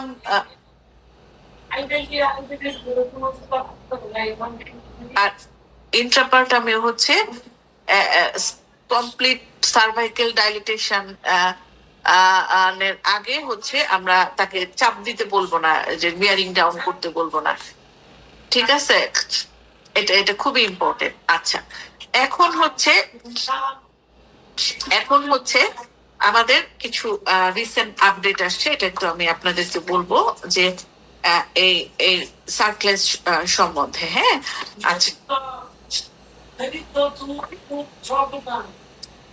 আচ্ছা, এই দরজাটা লাগাও তো মর্জিনা। আচ্ছা, তাহলে হচ্ছে এটা হচ্ছে খুবই খুবই ইম্পর্টেন্ট। আচ্ছা, আমাদের এর জন্য এরপরে হচ্ছে আমাদের যেটা যেটা খুব ইম্পর্টেন্ট সেটা হচ্ছে যে আমরা হচ্ছে কখন কি দিব। হ্যাঁ, যে আমরা অনেক সময় ডিসিশন নিতে পারি না যে আমরা কখন কি দিব। হ্যাঁ, আমরা অনেক সময় ডিসিশন নিতে পারি না যে আমরা কখন কি দিব। এটা বলতেছে যে আমাদের হচ্ছে আপনার 16 থেকে 22 বা 16 থেকে 24 বা 18 থেকে 24 যাই বলেন না কেন, আমরা ট্রান্সভেজানাল আল্ট্রাসাউন্ড করব। যার হচ্ছে প্রিভিয়াস প্রিটার্ম বার্থ আছে, তাকে আমরা আল্ট্রাসাউন্ড করে যদি দেখি সার্ভাইকেল লেন্থ 25 মিলিমিটার বা 2.5 সেন্টিমিটারের নিচে, যার প্রিভিয়াস প্রিটার্ম বার্থের হিস্ট্রি আছে, তাকে আমরা সার্কলেস দিয়ে দিব। এবং রিসেন্ট কিন্তু বলতেছে সার্কলেসের পরে পরবর্তীতে আর এইচপিসি বা প্রজেস্টেরনের কোনো রোল নাই, এটাই হচ্ছে ট্রিটমেন্ট। সে বেড রেস্টে থাকবে, বেড রেস্টেও বলতেছে এখন কোনো রোল নাই, মানে সে হচ্ছে একদিন হসপিটালে থাকবে, আমরা একটু ডিপ সেডেশন দিয়ে রাখবো, প্যাথিডিন দিয়ে রাখবো। হ্যাঁ, এরপরে সে রুটিন ইন্টিনেটাল চেক আপে আসবে, তবে তাকে এবং 36 উইকস এর দিকে আমরা এটা খুলে দিব। তবে হচ্ছে আমাদের তাকে কাউন্সেলিং করতে হবে যে হচ্ছে আপনার যদি কোনো সময় প্রম হয়ে যায় বা সিভিয়ার অ্যাবডোমিনাল পেইন হয় বা প্রিটার্ম বার্থের ফিচার মানে শো চলে আসে, সাথে সাথে এসে এটা কাটতে হবে। ঠিক আছে, এখন এই সার্ভাইকেল সার্কলেসটা 2 ধরনের হতে পারে। একটা হচ্ছে ম্যাকডোনাল্ডস, আমরা মডিফাইড ম্যাকডোনাল্ডস দেই এখন ব্লাডারের পেছনে গিয়ে, মানে পোস্টেরিয়র দিয়ে আমরা হচ্ছে সেলাইটা দেই। প্রথম অ্যান্টেরিয়র ওয়াল থেকে শুরু করি এবং সেটা মার্সেলিন টেপ দিয়ে সবচেয়ে ভালো হয়। মার্সেলিন টেপ অ্যাভেলেবেল না থাকলে আমরা সিল্ক দিয়ে দেই, কারণ এটা নন অ্যাবজর্বেবল সুচার থাকতে হবে। এবং জাস্ট আমরা স্পঞ্জ দিয়ে হালকা করে ধরে আমরা কিন্তু দিয়ে দিই। ঠিক আছে, এটা হচ্ছে আমাদের হচ্ছে ম্যাকডোনাল্ডস। আর আরেকটা কি করি আমরা, শিরোৎকার সুচার। শিরোৎকারটা কি, এটা হচ্ছে যে এই আমরা ভালো করে হচ্ছে স্পঞ্জলিং ফোর্সেপস দিয়ে ধরে আমরা এখানে ব্লাডার ওয়ালটাকে সার্ভাইকোভ্যাজানাল ওয়াল থেকে হচ্ছে সেপারেট করে ব্লাডার ওয়ালটাকে মোবিলাইজ করে উপরে উঠে দেয়। তখন একদম ইন্টারনাল অস বরাবর আমরা হচ্ছে টাইট করে হচ্ছে সেলাই দিয়ে দেই, বেঁধে দেই। এটা হচ্ছে শিরোৎকার সুচার। তবে শিরোৎকারে যেটা খুব ইম্পর্টেন্ট সেটা হচ্ছে যে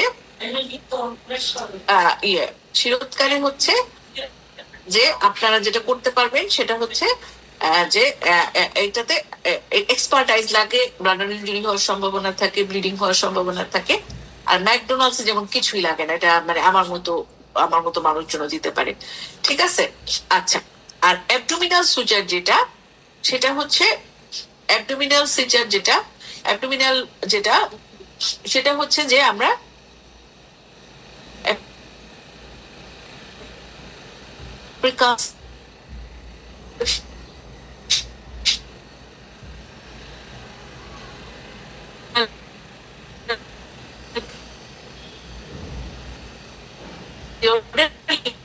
ল্যাপারোস্কোপি, ল্যাপারোস্কোপি করি, পরবর্তীতে এটা আমরা রেখে দিতে পারি, পরে প্রেগনেন্সিতে ওটা কাজ হবে, ঠিক আছে?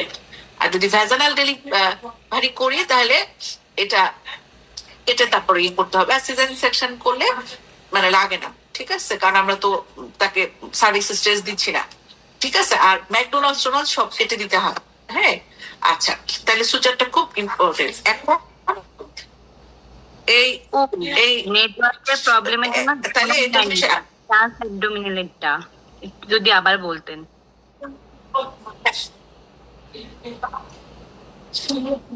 কোনটা আবার বলবো? আপু ওই নেটওয়ার্কের বলবো আবার? আমার কি হ্যাঁ নেট প্রবলেম করছে, শোনা যাচ্ছে না। আমার নেট প্রবলেম করতেছে এখন, ওই যে ইলেকশনের জন্য মনে হয় নেট স্লো হয়ে গেছে। এখন শোনা যাচ্ছে? হ্যাঁ আপু ওই ট্রান্স অ্যাবডোমিনালটা যদি আবার একটু বলতেন, ল্যাপারোস্কোপিক্যালি আমরা কিভাবে দিই? হ্যাঁ, ট্রান্স অ্যাবডোমিনালি প্রিকনসেপশনাল পিরিয়ডে আমরা ল্যাপারোস্কোপি করেও ইন্টারনাল অস বরাবর আমরা সেলাই দিয়ে দিতে পারি। অ্যাবডোমিনালি দিব ট্যাপের মতো, অথবা ওপেন করেও দিতে পারি, রোবোটিক সার্জারির মাধ্যমে আমরা দিতে পারি। এখন রোবোটিক করে, খুব ভালো সাকসেস রেট। তারপরে হচ্ছে এইটার সুবিধা হচ্ছে যে আমরা যদি তাকে ইলেকটিভ সিজারিয়ান সেকশন করি, এটা খোলার দরকার নেই, এটা ওই সার্ভিক্স এর ওখানেই থাকে। আমরা পরবর্তীতেও প্রেগনেন্সিতেও এই সেলটা দিয়ে তাকে আমরা একটা হচ্ছে প্রিভেনশন করতে পারবো, ঠিক আছে? এইটা হচ্ছে আমাদের এটা সুবিধা, ঠিক আছে? আর যেগুলো আমরা সার্ভিক্স এর মধ্যে দিই ভ্যাজাইনালি, ওগুলো আবার কেটে দিতে হয়, ঠিক আছে? আচ্ছা, এখন হচ্ছে আমরা ইউজ করা হয় যেটা হচ্ছে ট্রান্স অ্যাবডোমিনালি আমরা দিই। আপা মার্সেলিন ট্যাপই দেয়, মার্সেলিন ট্যাপটাই সবচেয়ে ভালো, নন অ্যাবজর্বেবল, হ্যাঁ, খুব ভালো মার্সেলিন ট্যাপ, ঠিক আছে? আচ্ছা, এখন প্রোফাইলেকটিক সার্কুলেস কিন্তু 4 ধরনের। একটা হচ্ছে হিস্ট্রি ইন্ডিকেটেড সার্কুলেস, যেটা আমি বললাম, কেন মাঝে মাছ দিয়ে খাও, হিস্ট্রি ইন্ডিকেটেড মাছ দিয়ে খাও। হিস্ট্রি ইন্ডিকেটেড যেটা যেটা হচ্ছে যে তার 3 or more যদি মিড ট্রাইমেস্টার মিসক্যারেজ থাকে, অথবা হচ্ছে প্রিভিয়াস প্রিটার্ম বার্থ থাকে 34 এর নিচে, তখন ওই হিস্ট্রিতেই আমরা হচ্ছে 12 থেকে 14 সপ্তাহের মধ্যে আমরা হচ্ছে একটা হিস্ট্রি ইন্ডিকেটেড সার্কুলেস দিয়ে দিই, যেটা আমরা সবচেয়ে দিই আমাদের দেশে। লেংথেং পরের ব্যাপার, 12 থেকে 14 আমি আগেই দিয়ে দিচ্ছি। আচ্ছা, এখন হচ্ছে 12 সপ্তাহের আগে কেন আমরা দিই না? 12 সপ্তাহের আগে কেন দেই না? 12 সপ্তাহের আগে দেই না কারণ হচ্ছে যে একটা মিসক্যারেজের একটা রিস্ক থাকে। আর নর্মালি যদি কোনো মিসক্যারেজ হয়, ক্রোমোজোমাল অ্যাবনর্মালিটির জন্য 50% ফার্স্ট ট্রাইমেস্টারে হয়, এটা এমনিতে অ্যাবর্টেড হয়ে যেতে পারে, এই জন্য আমরা ওয়েট করি।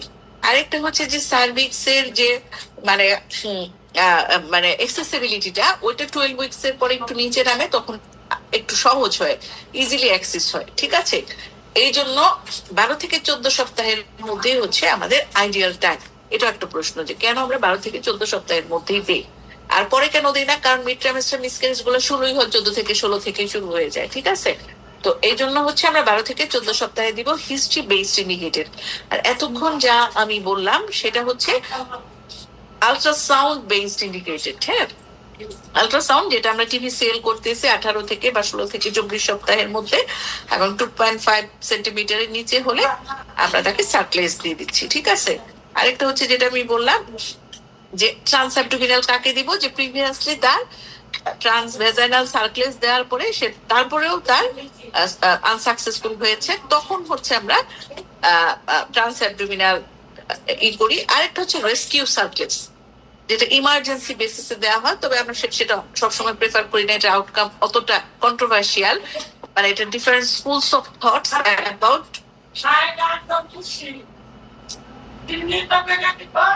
Rescue cerclage. হ্যাঁ, different schools of thoughts about হচ্ছে রেস্কিউ সার্কলেস, যেটা হচ্ছে আমরা 16 সপ্তাহ থেকে সাধারণত 27 সপ্তাহ 6 থেকে 7 দিনের মধ্যে দিতে পারি। যে তার ওই যে যেটা ফানেলিং হয়ে যাচ্ছে, আমরা কিভাবে বুঝি যে সার্ভাইকেল লেন্থ 2.5 সেন্টিমিটারের নিচে গিয়েছে, তারপরে সার্ভিক্স ডাইলিটেশন শুরু হয়েছে মোর দেন 1 সেন্টিমিটার, ফানেলিং অফ ইন্টারনালস, তারপরে bulging of bag of membrane, হ্যাঁ, শো প্রেজেন্ট, এগুলো দেখে তো আমরা বুঝি। তখন ইমার্জেন্সি রেস্কিউ হিসেবে আমরা ওখানে একটা সার্কলেস দিয়ে দিই। তবে খুবই ইম্পর্টেন্ট, এটাতে কি হতে পারে, যেহেতু কেন এটা নিয়ে কন্ট্রোভার্সি আছে, কারণ এখানে সোর্স অফ ইনফেকশন এই যখন ওপেন হয়ে যাচ্ছে বা সাথে যদি অ্যাসোসিয়েটেড প্রম থাকে তাহলে দেওয়াই যাবে না। প্রম থাকলে দিলে কি হবে বলেন তো? প্রম থাকলে দিলে কি হবে বলেন কেউ একজন? ফেরদৌসী বেগম আপা বলেন। প্রম থাকলে প্রম ফলোড বাই প্রিটার্ম লেবার একটা করে এটা জি হ্যাঁ, করতে পারে প্রম থাকলে কোরিওনিনাইটিস হবে কেন? কারণ এই যে সুচার ম্যাটেরিয়াল, এটা ফরেন বডি না, ইনফেকশন হবে জি এটা থেকে ইনফ্লামেশন হয়ে এটা একটা সোর্স অফ অ্যাসিডিক ইনফেকশন হবে বা সোর্স অফ ইনফেকশন হবে। ঠিক আছে, এই জন্য এটা আমরা সবসময় সাপোর্ট করি না, কিছু কিছু ক্ষেত্রে সাপোর্ট করি। ঠিক আছে, কিন্তু ট্রু লেবার হলে কিন্তু আমরা কিছুই দিব না। যে যেটা আমি ফার্স্ট ক্লাসিফিকেশনে বলেছিলাম যে 3 সেন্টিমিটারের বেশি হয়ে গেলে আমরা কিন্তু কিছুই দিব না। ঠিক আছে, এটা হচ্ছে তাহলে আমাদের সার্কলেস। এরপরে যেটা যে ধরেন তার প্রিভিয়াস প্রিটার্ম বার্থের হিস্ট্রি আছে, কিন্তু আমরা সার্ভাইকেল লেন্থ 2.5 বা 2.5 এর বেশি পাচ্ছি, তখন আমরা কি দিব? তখন কিন্তু তাকে আমরা হচ্ছে ভ্যাজাইনাল প্রজেস্টেরন দিব। ঠিক আছে, আমরা হচ্ছে ভ্যাজাইনাল প্রজেস্টেরন দিব। হ্যাঁ, আমরা কিন্তু তখন আর দিব না, ওই কি বলে ওটাকে, আমরা সার্কলেস দিব না, আমরা তাকে কি দিব? ভ্যাজাইনাল, হ্যাঁ, ভ্যাজাইনাল প্রজেস্টেরন দিব। এবং এটাতে বলতেছে যে আমরা 100 মিলিগ্রাম থেকে 400 মিলিগ্রাম পর্যন্ত, 400 মিলিগ্রাম এখন মাঝে মাঝে ভিডিও আমরা দিই, তবে 400 মিলিগ্রাম সিঙ্গেল ডোজটাই সবচেয়ে করে মাইক্রোনাইজড ভ্যাজাইনাল প্রজেস্টেরন দিব। এবং আমরা কিন্তু এখন আর দেই না, আমরা কিন্তু আমরা হচ্ছে কি বলে ওইটাকে 17 এইচপিসিটা দেই না, এটা এফডিএ উইথড্রল করে ফেলছে। আমরা ভ্যাজাইনাল প্রজেস্টেরনটাই সবচেয়ে প্রেফার করি, মাইক্রোনাইজড ভ্যাজাইনাল প্রজেস্টেরন 400 মিলিগ্রাম। আমরা একদম এটা কত উইকস পর্যন্ত? এটা আমরা একদম 36 উইকস, এটা 16 থেকে 20 সপ্তাহের মধ্যে আমরা শুরু করব। 16 থেকে 20 সপ্তাহের মধ্যে শুরু করে, এর আগে দিয়ে লাভ নাই, 16 থেকে 20 সপ্তাহের মধ্যে শুরু করে আমরা হচ্ছে 36 উইকস পর্যন্ত আমরা হচ্ছে দিয়ে যাব। ঠিক আছে, আচ্ছা, এখন অনেকে কি করে আপনার এই প্রজেস্টেরনটা হচ্ছে আপনার কি করে এইচপিসি ইনজেকশনও দেয়, ম্যাক্রোজেস্টও দেয়, আবার ডাইক্রোজেস্টনও দেয়। না, এই কাজটা করাই যাবে না। আপনার মাল্টিপল প্রজেস্টেরনের কোনো রোল নেই। ঠিক আছে, মাল্টিপল প্রজেস্টেরনের কোনো রোল নেই, আর মানে আননেসেসারি প্রজেস্টেরনেরও কোনো রোল নেই। ঠিক আছে, আমরা প্রত্যেকটা পেশেন্টকে যেখানে প্রাইমারি হলেও তাকে আমরা টিভিসিএল করতেছি, রুটিনলি আরসিওজি করতে বলতেছে, সেখানেও যদি আমরা প্রাইমারি পেশেন্টের ক্ষেত্রে বলতেছে কাটমার্ক হচ্ছে 2 সেন্টিমিটার বা 20 মিলিমিটার, 20 মিলিমিটারের নিচে যদি 20 মিলিমিটার অথবা এর নিচে পেলে প্রাইমারি পেশেন্টকে আমরা ভ্যাজাইনাল প্রজেস্টেরন দিব, আর 20-র উপরে পেলে তাকে আমরা রুটিন অবস্টেট্রিক কেয়ার করব, তাকে আমরা কোনো সার্কলেস দিব না। কিন্তু মাল্টিপল প্রজেস্টেরনে কোনো রোল নেই। ডিফারেন্ট এরকম আরসিটি হয়েছে, তারপরে স্টাডি হয়েছে, কোক্রেন স্টাডি হয়েছে, যেখানে বলেছে যে কোনো গাইডলাইন নাইস বলেন আরসিইউজি বলেন কেউ সাপোর্ট করে না মাল্টিপল প্রজেস্টেরন। কেন? কারণ হচ্ছে যে প্রত্যেকটা ড্রাগেরই আলাদা আলাদা সাইড ইফেক্টস আছে। প্রজেস্টেরন ইউটেরাসের উপর কাজ করে হচ্ছে হরমোনাল অ্যাকশন এবং নন হরমোনাল অ্যাকশন। ঠিক আছে, এই দুইটা ভাবেই কাজ করে। যেমন এটা প্রোস্টাগ্ল্যান্ডিন রিলিজটাকে প্রিভেন্ট করে, ইউটেরাসটাকে কুইসেন্স রাখে, তারপরে হচ্ছে আমাদের হরমোনাল যেমন ইমিউনোমডুলেটরি ফাংশন আছে এটা। ঠিক আছে, TH1 শিফটিংটা TH2 তে প্রিভেন্ট করে, এইগুলা। ঠিক আছে, তো এরকম প্রজেস্টেরন, একটা প্রজেস্টেরন এনাফ।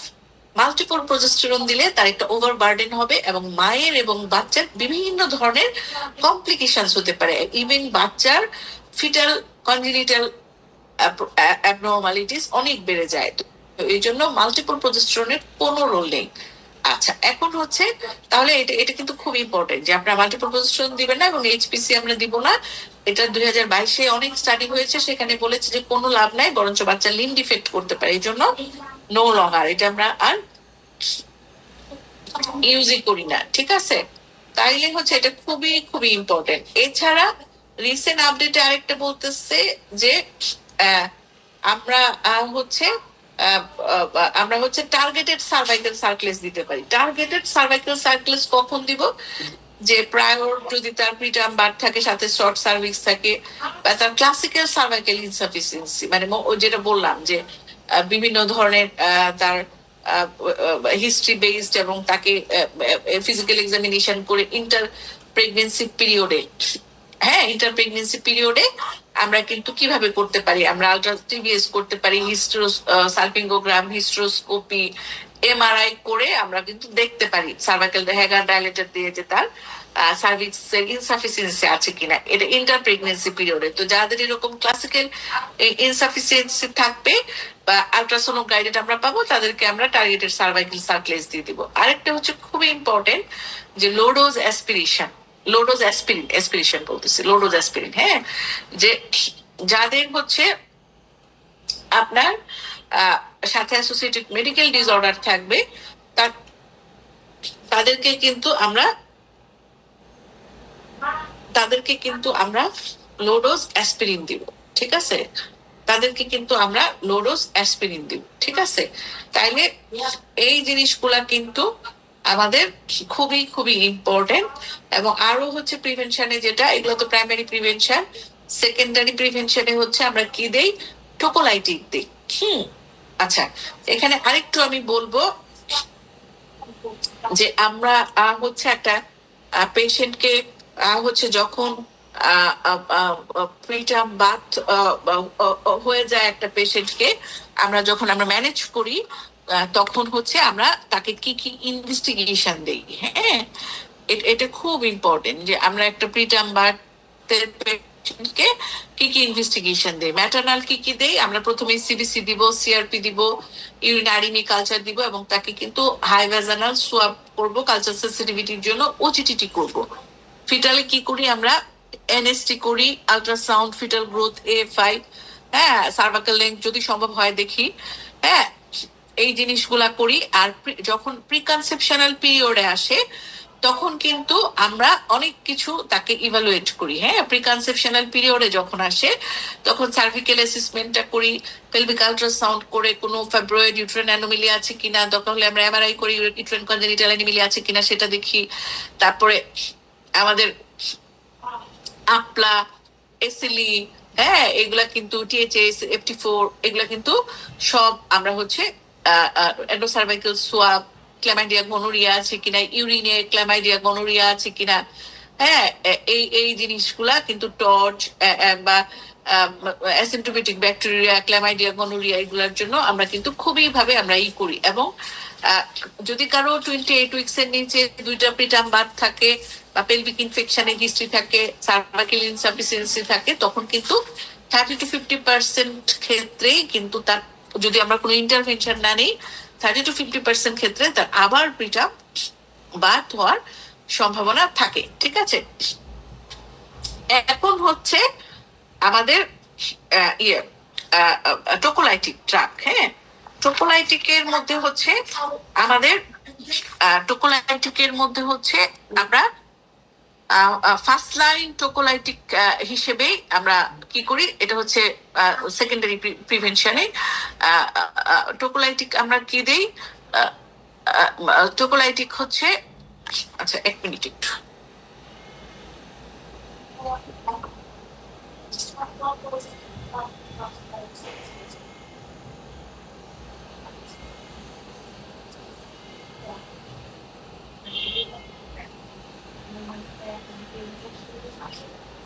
আচ্ছা টোকোলাইটিকে হচ্ছে যে 32 উইকস এর আগে অনেক সময় হচ্ছে বলে যে ফার্স্ট লাইন হিসেবে এন্ডোমেথাসিন দিতে, কিন্তু এন্ডোমেথাসিনের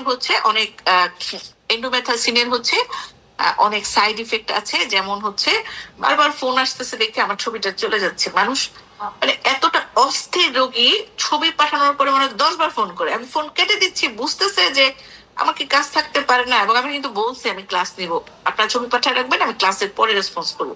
মানে তর্স হয় না, তারপরে বারবার ফোন দিচ্ছি, ফোন কেটে দিচ্ছি, তারপরে বারবার ফোন দিচ্ছি, মানে কি যে একটা অবস্থা। আচ্ছা, তো যেটা বলতেছিলাম যে 32 উইকস পর্যন্ত ফার্স্ট লাইন এন্ডোমিথাসিন বললেও এন্ডোমিথাসিনের হচ্ছে আপনার বিভিন্ন ধরনের সাইড ইফেক্টস আছে। যেমন হচ্ছে যে আপনার এন্ডোমিথাসিন কি করে, এন্ডোমিথাসিন হচ্ছে আপনার খুব জিআই আপসেট করে, হ্যাঁ জিআই আপসেট করে, অনেক সময় প্ল্যাটলেট ডিসফাংশন করে, এবং রেনাল অ্যাজমা পেশেন্টকে দেওয়া যায় না। এই জন্য হচ্ছে আমরা এন্ডোমিথাসিনটা অত ইউজ করি না। এই জন্য আমাদের পার্সপেক্টিভে আমরা সবচেয়ে বেশি প্রেফার করি হচ্ছে অ্যাটোসি, আমাদের পার্সপেক্টিভে আমরা নিফিডিপিন, আর ওয়ার্ল্ড ওয়াইড হচ্ছে নিফিডিপিন আর অ্যাটোসিবানকে সেম প্রায়োরিটি দেওয়া হচ্ছে, নিফিডিপিন এবং অ্যাটোসিবানকে। এখন হচ্ছে প্রশ্ন হতে পারে যে হচ্ছে নিফিডিপিনকে কেন এত হচ্ছে গুরুত্ব দেওয়া হচ্ছে। এটা কিন্তু প্রশ্ন যে আমরা কোনটাকে ফার্স্ট লাইন হিসেবে নিব এবং হচ্ছে কেন নিব। এটা কিন্তু একটা প্রশ্ন। নিফিডিপিন কেন বেস্ট, কারণ হচ্ছে যে এটা আমরা নিব ইনিশিয়ালি 20 to 30 মিলিগ্রাম স্টেট, তারপরে হচ্ছে 10 to 20 milligram every 3 to 8 hourly up to 48 hours. হ্যাঁ, আমরা ম্যাক্সিমাম 180 মিলিগ্রাম পার ডে পর্যন্ত। এটা হচ্ছে calcium channel blocker, calcium channel কাজ করে। এবং এটা বেনিফিটটা, এটা ফার্স্ট লাইন কেন আমরা বলতেছি, কারণ এটার হচ্ছে ইফেক্টিভলি মায়োমেট্রিয়াল কন্ট্রাকশনটাকে ইনহিবিট করে, প্রেগন্যান্সি পিরিয়ডটাকে প্রলং করে, এবং কর্টিকোস্টেরয়েডের ডোজটা কমপ্লিট করার জন্য ই করে, এবং এটা মায়ের এবং বাচ্চার জন্য লেস হেজার্ডাস। এটা সাইড ইফেক্ট কম। সাইড ইফেক্ট হতে পারে কি হতে পারে, হাইপোটেনশন, ফ্লাশিং, নওশিয়া, পালপিটেশন, টেকিকার্ডিয়া, হ্যাঁ, কিন্তু হেডেক হতে পারে, কিন্তু খুব কম। বাচ্চা তেমন কিছুই হয় না। তবে হচ্ছে যে মানে হাইপোটেনসিভ পেশেন্ট বা প্রিলোড ডিপেন্ডেন্ট কার্ডিয়াক পেশেন্ট বা হার্ট ফেলিউরের পেশেন্ট, এদেরকে হচ্ছে যাদের লো ইজেকশন ফ্র্যাকশন, তাদেরকে দেয়া যাবে না। ঠিক আছে, এরপরে হচ্ছে যেটা অ্যাটোসিবান। অ্যাটোসিবানটা আমরা জানি যে এটা অক্সিটোসিন হচ্ছে অক্সিটোসিন রিসিপ্টর অ্যান্টাগনিস্ট। এটা হচ্ছে ফার্স্ট ওয়ার্ল্ড কান্ট্রিতে হচ্ছে আপনার খুবই খুবই প্রেফার করে এই অ্যাটোসিবানটাকে, কিন্তু আমাদের দেশের প্রবলেম হচ্ছে আপনার অ্যাটোসিবানটা আমরা হচ্ছে অ্যাভেলেবেল না। হ্যাঁ, অ্যাটোসিবানটা হচ্ছে অ্যাভেলেবেল না, এবং আপনার অ্যাটোসিবানটা কিন্তু আপনার কি বলে ওটাকে, অ্যাটোসিবানটা কিভাবে আমরা দেই, এইটা ডোজটাও কিন্তু একবার অস্পিতে আসছে আপনাদের, যে কিভাবে আমরা দেই। Bolus 6.75 milligram followed by 300 microgram per minute 3 hours, তারপরে 45 ঘন্টা 100 মাইক্রোগ্রাম পার মিনিট। ঠিক আছে, এটা এটা এটা খুব ইম্পর্টেন্ট। এটা অত সাইড ইফেক্ট নাই। যেটা খুব আরেকটা হচ্ছে আমরা কি দিতে পারি, ম্যাক্সালফ। ম্যাক্সালফ হচ্ছে একই সাথে হচ্ছে প্রিটার্ম বার্থ প্রিভেন্ট করবে, আবার কি করবে আমাদের বলেন, কি করবে, নিউরো প্রোটেক্টর হিসেবে। Very very good.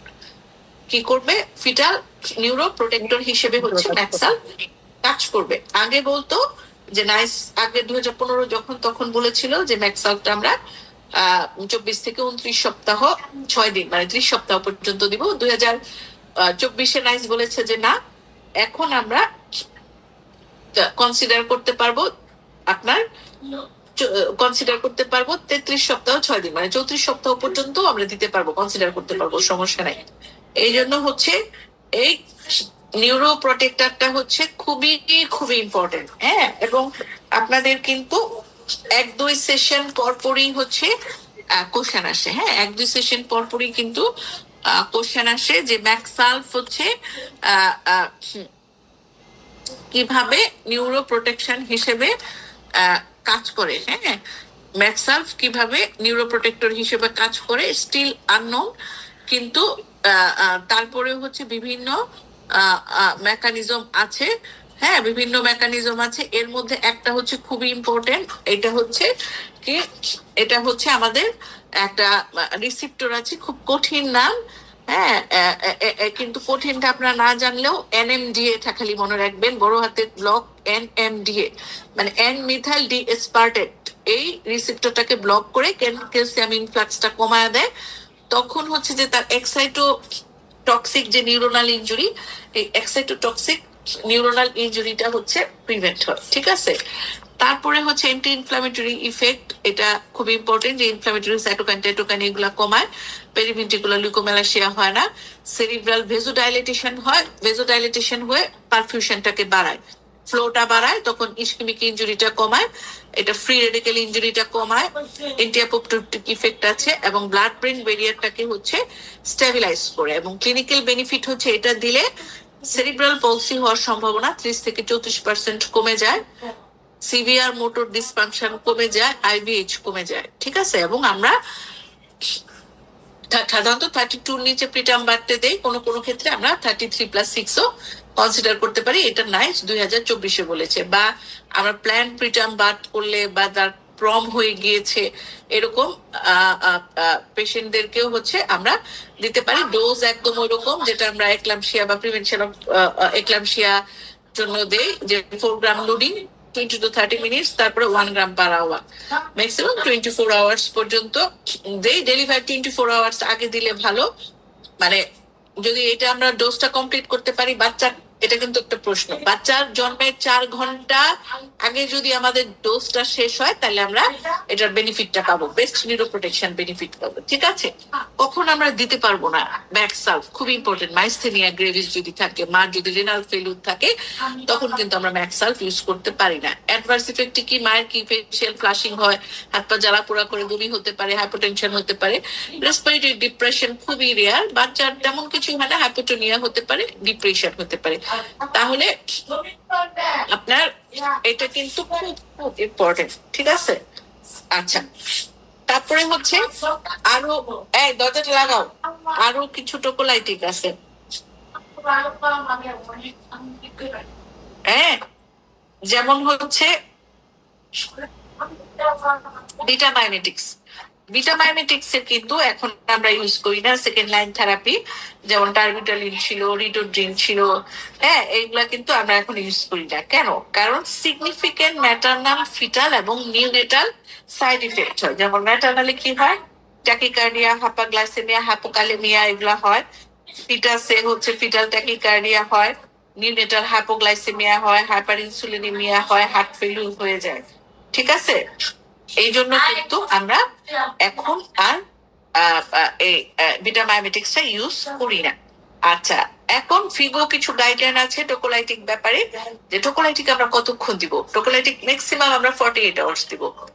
আগে 2টা কারণে ছিল, কি 2টা কারণ বলেন তো, কেন আমরা টোকোলাইটিক দিতাম বলেন তো? completion of the corticosteroid যে antenatal corticosteroid dose completion, আর একটা হচ্ছে in utero transfer to a higher center.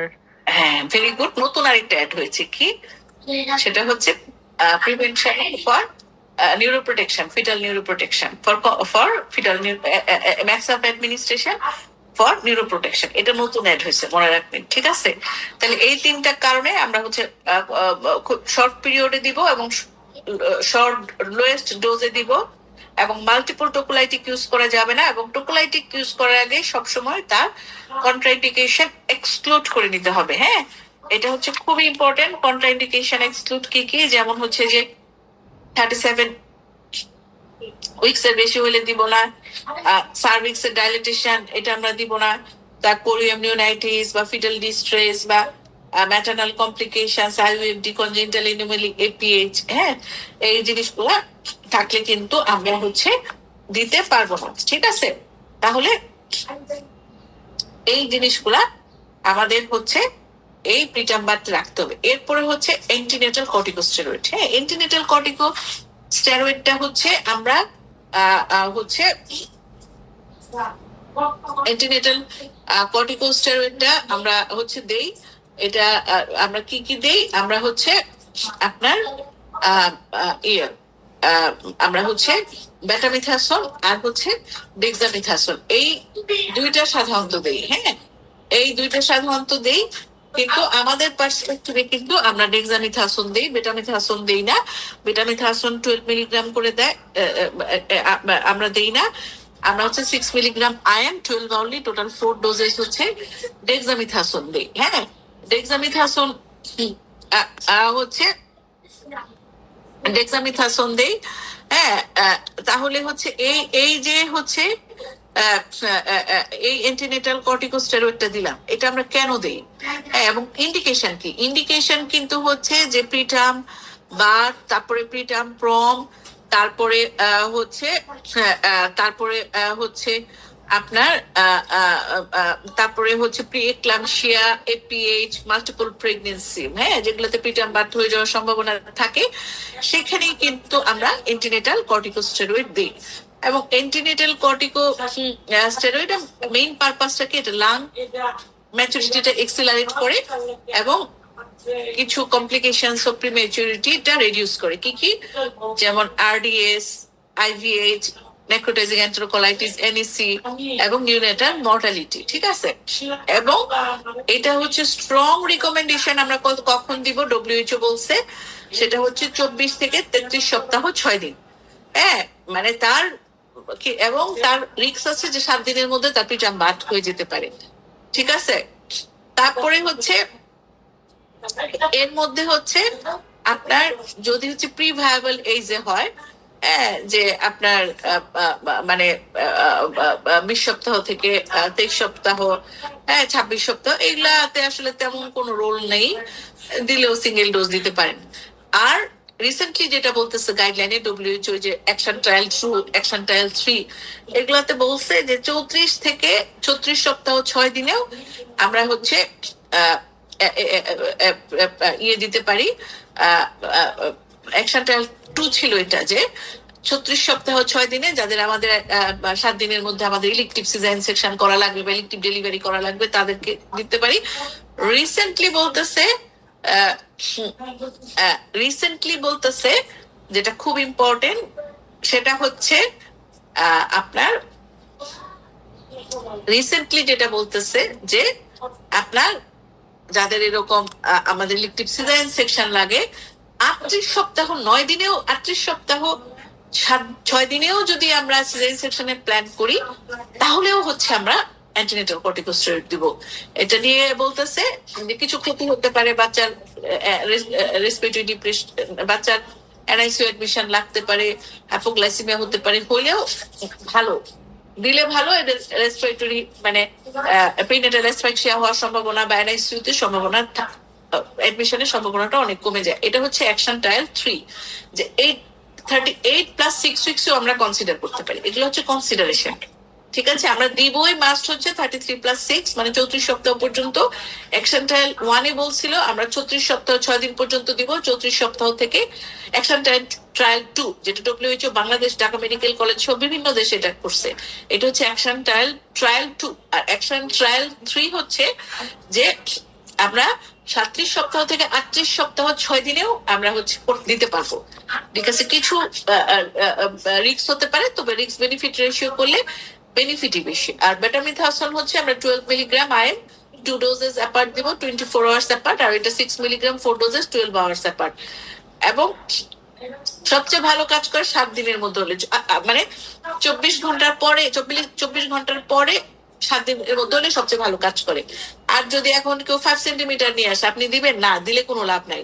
কেউ যদি লেটেন্ট ফেজে আসে, আপনি একটা ডোজ দিয়ে দিতে পারেন, যে বাই চান্স যদি প্রলং লেটেন্ট ফেজ হয় তাহলে এটা একটু কাজে দিবে। কিন্তু সাধারণত 24 ঘন্টার মধ্যে ডেলিভারি হয়ে গেলে তেমন কোনো কাজ হয় না। 24 ঘন্টার বেশি হইলেই এটা হচ্ছে কাজ হয়। এখন কিছু এখানে ডাইলেমা আছে, যেমন হচ্ছে রিপিট কোর্স এবং হচ্ছে রেস্কিউ কোর্স নিয়ে।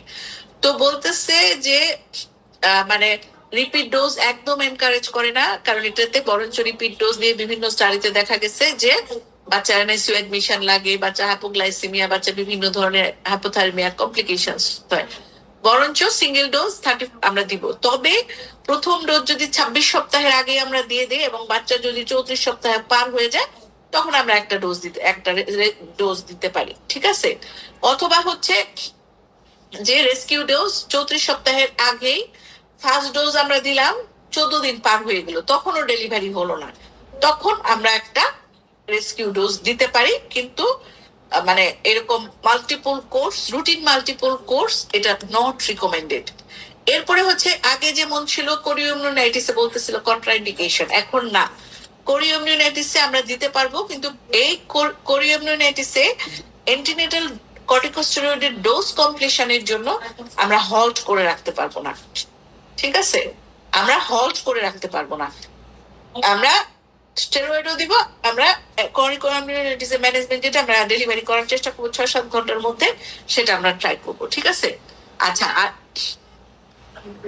আর যদি হচ্ছে একদম সিভিয়ার হচ্ছে একদম আমাদের হচ্ছে অ্যাক্টিভ ইনফেকশন থাকে, সিভিয়ার ম্যাটারনাল সেপসিস থাকে, হ্যাঁ, বা uncontrolled hypertension, uncontrolled blood sugar, হ্যাঁ, তখন কিন্তু আমরা হচ্ছে দেই না, ঠিক আছে? এটা হচ্ছে মাথায় রাখতে হবে। এবং এটা কিভাবে কাজ করে, মেকানিজম অফ অ্যাকশনটা খুব ইম্পর্টেন্ট, যে এটা সারফেক্টেন্ট রিলিজ করে, টাইপ 2 নিউমোসাইট ম্যাচিউর করে, তারপরে স্ট্রাকচারাল লাং ম্যাচুরেশন করে, পালমোনারি ইজিমা কমায় এবং অ্যান্টিঅক্সিডেন্ট এনজাইমটা হচ্ছে বাড়ায়, ঠিক আছে? তাহলে এই হচ্ছে আমাদের ডিটেলস প্রিটার্ম বার্থ। আপনার প্রিটার্ম বার্থ খুব ভালো করে পড়বেন। আর লেবারের সময় আমরা হচ্ছে যদি এরকম লেফট ল্যাটারাল থাকবে, সুপাইন পজিশনে থাকবে, লিথোটমি আমরা প্রেফার করি। তবে যেটা যে কাটস্টজব সেকেন্ড স্টেজ করি আমি ফরসেপ ডেলিভারি, যাতে বাচ্চার মাথায় কোনো চাপ না লাগে আমরা। তারপরে হচ্ছে যে আমরা এখানে লেট কর্ড ক্ল্যাম্প করবো, এটা মাথায় রাখতে হবে, হ্যাঁ? আমরা কিন্তু এখন আর প্রিটার্ম বার্থে আর্লি কর্ড ক্ল্যাম্প করবো না, আমরা লেট কর্ড ক্ল্যাম্প করবো 1 to 3 মিনিটে। এটা করলে কি হয়, বাচ্চার হচ্ছে হিমোগ্লোবিন, ইরেথ্রোপয়েটিন, হ্যাঁ, তারপরে রেটিকুলোসাইট, এগুলা সব বাড়ে বাচ্চার জন্য, এবং ভবিষ্যতে বাচ্চার নিউরো ডেভেলপমেন্টাল ডিলে হওয়ার সম্ভাবনা কম থাকে, ইন্টেলেকচুয়াল ডেভেলপমেন্ট ভালো হয়। এই জন্য হচ্ছে আমরা হচ্ছে ডিলে কর্ড ক্ল্যাম্প করবো, আমরা আর্লি কর্ড ক্ল্যাম্প করবো না, ঠিক আছে? এটাও খুব একটা ইম্পর্টেন্ট কোশ্চেন। আচ্ছা, এরপরে হচ্ছে আমাদের প্রম তো আমরা জানি যে মানে লেবারের আগে যেটা পানি ভেঙে গেলে সেটাকে আমরা হচ্ছে প্রম বলবো, লেবারের আগে পানি ভেঙে গেলে সেটাকে আমরা প্রম বলবো। প্রমের ওয়ার্ল্ড ওয়াইড ইনসিডেন্স হচ্ছে 5 to 10%, এর মধ্যে 70% হচ্ছে টার্ম, 30% হচ্ছে প্রিটার্ম প্রম, এবং প্রমের সাথে অ্যাসোসিয়েটেড প্রিটার্ম বার্থ থাকে 50%, ঠিক আছে? এবং এই প্রমের হচ্ছে একটা ন্যাচারাল হিস্ট্রি আছে, হ্যাঁ? প্রমের ন্যাচারাল হিস্ট্রিটা যখন আপনাদের প্রশ্ন আসবে এরকম যে আমরা এক্সপেক্টেড ম্যানেজমেন্টে যাব না আমরা ডেফিনিটিভ ম্যানেজমেন্ট করে ফেলবো, প্রমের এই প্রশ্নটা অনেকবার পরীক্ষায় আসছে, বা রিটেন বড় প্রশ্ন আসলে ওটা সাথে দেওয়া লাগতে পারে, তখন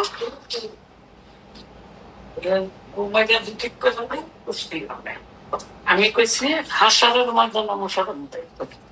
আচ্ছা, তো যেটা হচ্ছে খুব ইম্পর্টেন্ট যে আপনার হচ্ছে যদি হচ্ছে প্রিটার্ম প্রম থাকে, প্রিটার্ম প্রমে হচ্ছে আপনার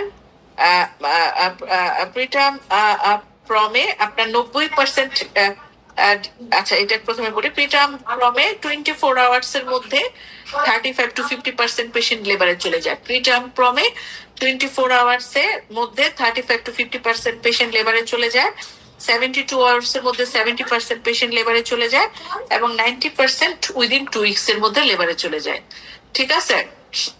আচ্ছা, তারপরে হচ্ছে টার্ম ফ্রম, সেখানে হচ্ছে আপনার 24 আওয়ার্স এর মধ্যে 70%, 48 আওয়ার্স এর মধ্যে 85%, এবং 96 আওয়ার্স এর মধ্যে 95% ওমেন নর্মালি লেবারে চলে যায়। তাহলে এটা খুবই গুরুত্বপূর্ণ যে আমরা হচ্ছে প্রমের পেশেন্টকে মানে এক্সপেক্টেড বা কনজারভেটিভ ম্যানেজমেন্ট দিব কিনা, বা ডেফিনিটিভ ট্রিটমেন্ট দিব কিনা, ঠিক আছে? এটা খুব ইম্পর্টেন্ট। আচ্ছা, এখন হচ্ছে আপনার প্রমের প্যাথোফিজিওলজি ওই রকম। মেইন হচ্ছে একটা হচ্ছে যে আপনার সার্ভিক্সের টেনসাইল স্ট্রেংথটা কমে যাবে, আর একটা হচ্ছে over distinction, uterine over distinction, ঠিক আছে? এবং সার্ভিক্সের টেনসাইল স্ট্রেংথ কখন কমে যাবে? যখন হচ্ছে আপনার কি হবে, ইনফেকশন হবে, ওই প্রিটার্ম বার্থের মতো ইনফেকশন যখন হবে তখনই এই ইস্যুস গুলা হবে, ঠিক আছে? এবং এটা আগের মতো ওই অর্গানিজম গুলাই বিভিন্ন জায়গা থেকে আসবে, ঠিক আছে? ওই আমাদের ইয়ের মতোই আর কি, কি বলে ওইটাকে, যেটা হচ্ছে আমাদের ইয়ে ছিল, প্রিটার্ম বার্থের মতো ছিল, সেটাই। এরপরে হচ্ছে তুমি ঘুমাচ্ছ না কেন সেজা? বাবা পড়ে যাবা কিন্তু। আমি সারা ডাক্তার গুলো ডিউটি করতাম, মানে অনেক বহুত কিছু। আচ্ছা, প্রিটার্ম প্রম হচ্ছে আমরা, আচ্ছা প্রোলং প্রম কখন আমরা বলি? 18 আওয়ার্স এর বেশি ঠিক রাখো। প্রম পারসিস্ট করে, সেটাকে আমরা হচ্ছে প্রোলং প্রম বলি।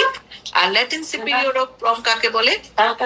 ল্যাটেন্সি পিরিয়ডটা হচ্ছে যে আর অনসেট অফ লেবারের মধ্যে হচ্ছে যে টাইমটা, সেটাকে হচ্ছে ল্যাটেন্সি পিরিয়ড বলে, ঠিক আছে? আচ্ছা, তাহলে এটা খুবই ইম্পর্টেন্ট। আচ্ছা, তারপরে হচ্ছে যে ইনফেকশনের রিলেশন যেটা, সেটা হচ্ছে আগের মতোই, যেটা ইনফেকশনের রিলেশনটা প্রিটার্ম বার্থের মতোই। এরপরে হচ্ছে যে প্রম কিভাবে আমরা ডায়াগনোসিস করি, খুব ইম্পর্টেন্ট। প্রম হচ্ছে ডায়াগনোসিস করি, প্রথমে হিস্ট্রি দেয়, তারপরে এটা ডায়াগনোসিস, একদম সম্পূর্ণ ডায়াগনোসিস করি আমরা ক্লিনিক্যালি পার্সপেকুলাম এক্সামিনেশন দিয়ে। আমরা হচ্ছে কাপ টেস্ট করি ভালসালভার ম্যানোভারে, তখন আমরা দেখি যে পোস্টেরিয়র কর্নিক্সে হচ্ছে তার পুলিং অফ ফ্লুইড হয়, ঠিক আছে? তার পুলিং অফ ফ্লুইড হয়, সেটা থেকেই হচ্ছে আমরা বুঝতে পারি, ঠিক আছে? এরপরে হচ্ছে ওখানে হচ্ছে আমরা আরো কিছু টেস্ট করি, হ্যাঁ, আরো কিছু টেস্ট করি সেখানে, যেমন হচ্ছে আমাদের ফান টেস্ট, নাইট্রাজিন টেস্ট, হ্যাঁ, নাইল ব্লু সালফেট টেস্ট, আর একটা হচ্ছে এমনিশিওর রুম টেস্ট। এমনিশিওর রুম টেস্টটা মোটামুটি একদম 100%। এখানে আমরা প্লাসেন্টাল আলফা মাইক্রোগ্লোবুলিন 1 দেখি, এটা 100% মানে রেজাল্ট হচ্ছে পজিটিভ আসলে 100% এটা আর কি ইফেক্টিভিটি। হ্যাঁ, প্রমের ডিডি কি কি হতে পারে? প্রমের ডিডি হতে পারে হচ্ছে আপনার হাইড্রোইউরিয়া গ্র্যাভিডেরাম হতে পারে, ইউটিআই হতে পারে, এক্সেসিভ ভ্যাজানাল সিক্রেশন হতে পারে, যেটাকে আমরা বলি হচ্ছে ফিজিওলজিক্যাল লিউকোরিয়া। হ্যাঁ, এখন প্রম থেকে আমরা প্রায় সময় কিন্তু মানে টার্মে বা লেট প্রি টার্মে গিয়ে পেশেন্টরা কমপ্লেন করে তার পানি ভাঙতেছে, তো পরীক্ষা নিরীক্ষা করে আসলে এটা প্রম না, এটা কি আমরা জানি ওই টাইমে সার্ভাইকাল সিক্রেশনটা অনেক বেড়ে যায়, এই জন্য কি হয়, ফিজিওলজিক্যাল লিউকোরিয়া হয়। এখন এই ফিজিওলজিক্যাল লিউকোরিয়া থেকে আমরা প্রমটা কিভাবে পার্থক্য করব? এখন ফিজিওলজিক্যাল লিউকোরিয়া কি? এটা একটা নর্মাল ভ্যাজানাল সিক্রেশন, ভ্যাজানাল এবং সার্ভাইকাল। আর প্রম তো আমরা জানি যে এটা মেমব্রেনটা লিকেজ হয়, এবং প্রমে যেটা হয় যে সাডেন গাশ, হ্যাঁ, এবং এখানে কিন্তু একটা ক্যারেক্টারিস্টিক ফিশি স্পেল থাকবে এবং ফ্লেক্স অফ মেমব্রেন থাকবে, হ্যাঁ, হ্যাঁ, নন ভিসকাস এবং ক্লিয়ার ওয়াটারই থাকে। আর যেটা ফিজিওলজিক্যাল লিউকোরিয়া সেটা ঠিক থাকবে, সেটা কিন্তু ঠিক থাকে, মিল্কি হোয়াইট থাকে এবং মিউকোয়েড ডিসচার্জ থাকে, এবং এটা প্রমেরটা একদম সাডেন গাশ অথবা কন্টিনিউয়াস লিকেজ হয়, আর ফিজিওলজিক্যালটা মানে গ্রাজুয়ালি বাড়তে থাকে জেস্টেশনাল এজ হইতে হইতে, এবং কোনো কালার অর্ডার থাকে না। হ্যাঁ, আচ্ছা, তারপরে হচ্ছে কনসিস্টেন্সি হচ্ছে যেটা হচ্ছে প্রম থিন ওয়াটারি, আর ওটা হচ্ছে থিক, যেটা ফিজিওলজিক্যাল লিউকোরিয়া থিক স্টিকি থাকে। এবং মানে ফিজিওলজিক্যাল লিউকোরিয়া কিন্তু মানে সোক করে পা দিয়ে পড়ে না, কিন্তু প্রম পড়ে, ঠিক আছে, কাফিং মুভমেন্ট এটা বাড়ে, ফিজিওলজিক্যাল রিকোরিয়া কাফিং মুভমেন্টের সাথে কোনো সম্পর্ক নাই। এবং পার্সপেকুলামে তো একদম পরিষ্কার প্রম আমরা বুঝতে পারি, আর ওটার কোনো নো পুলিং ইন পোস্টেরিয়র ফর্নিক্স হয় না।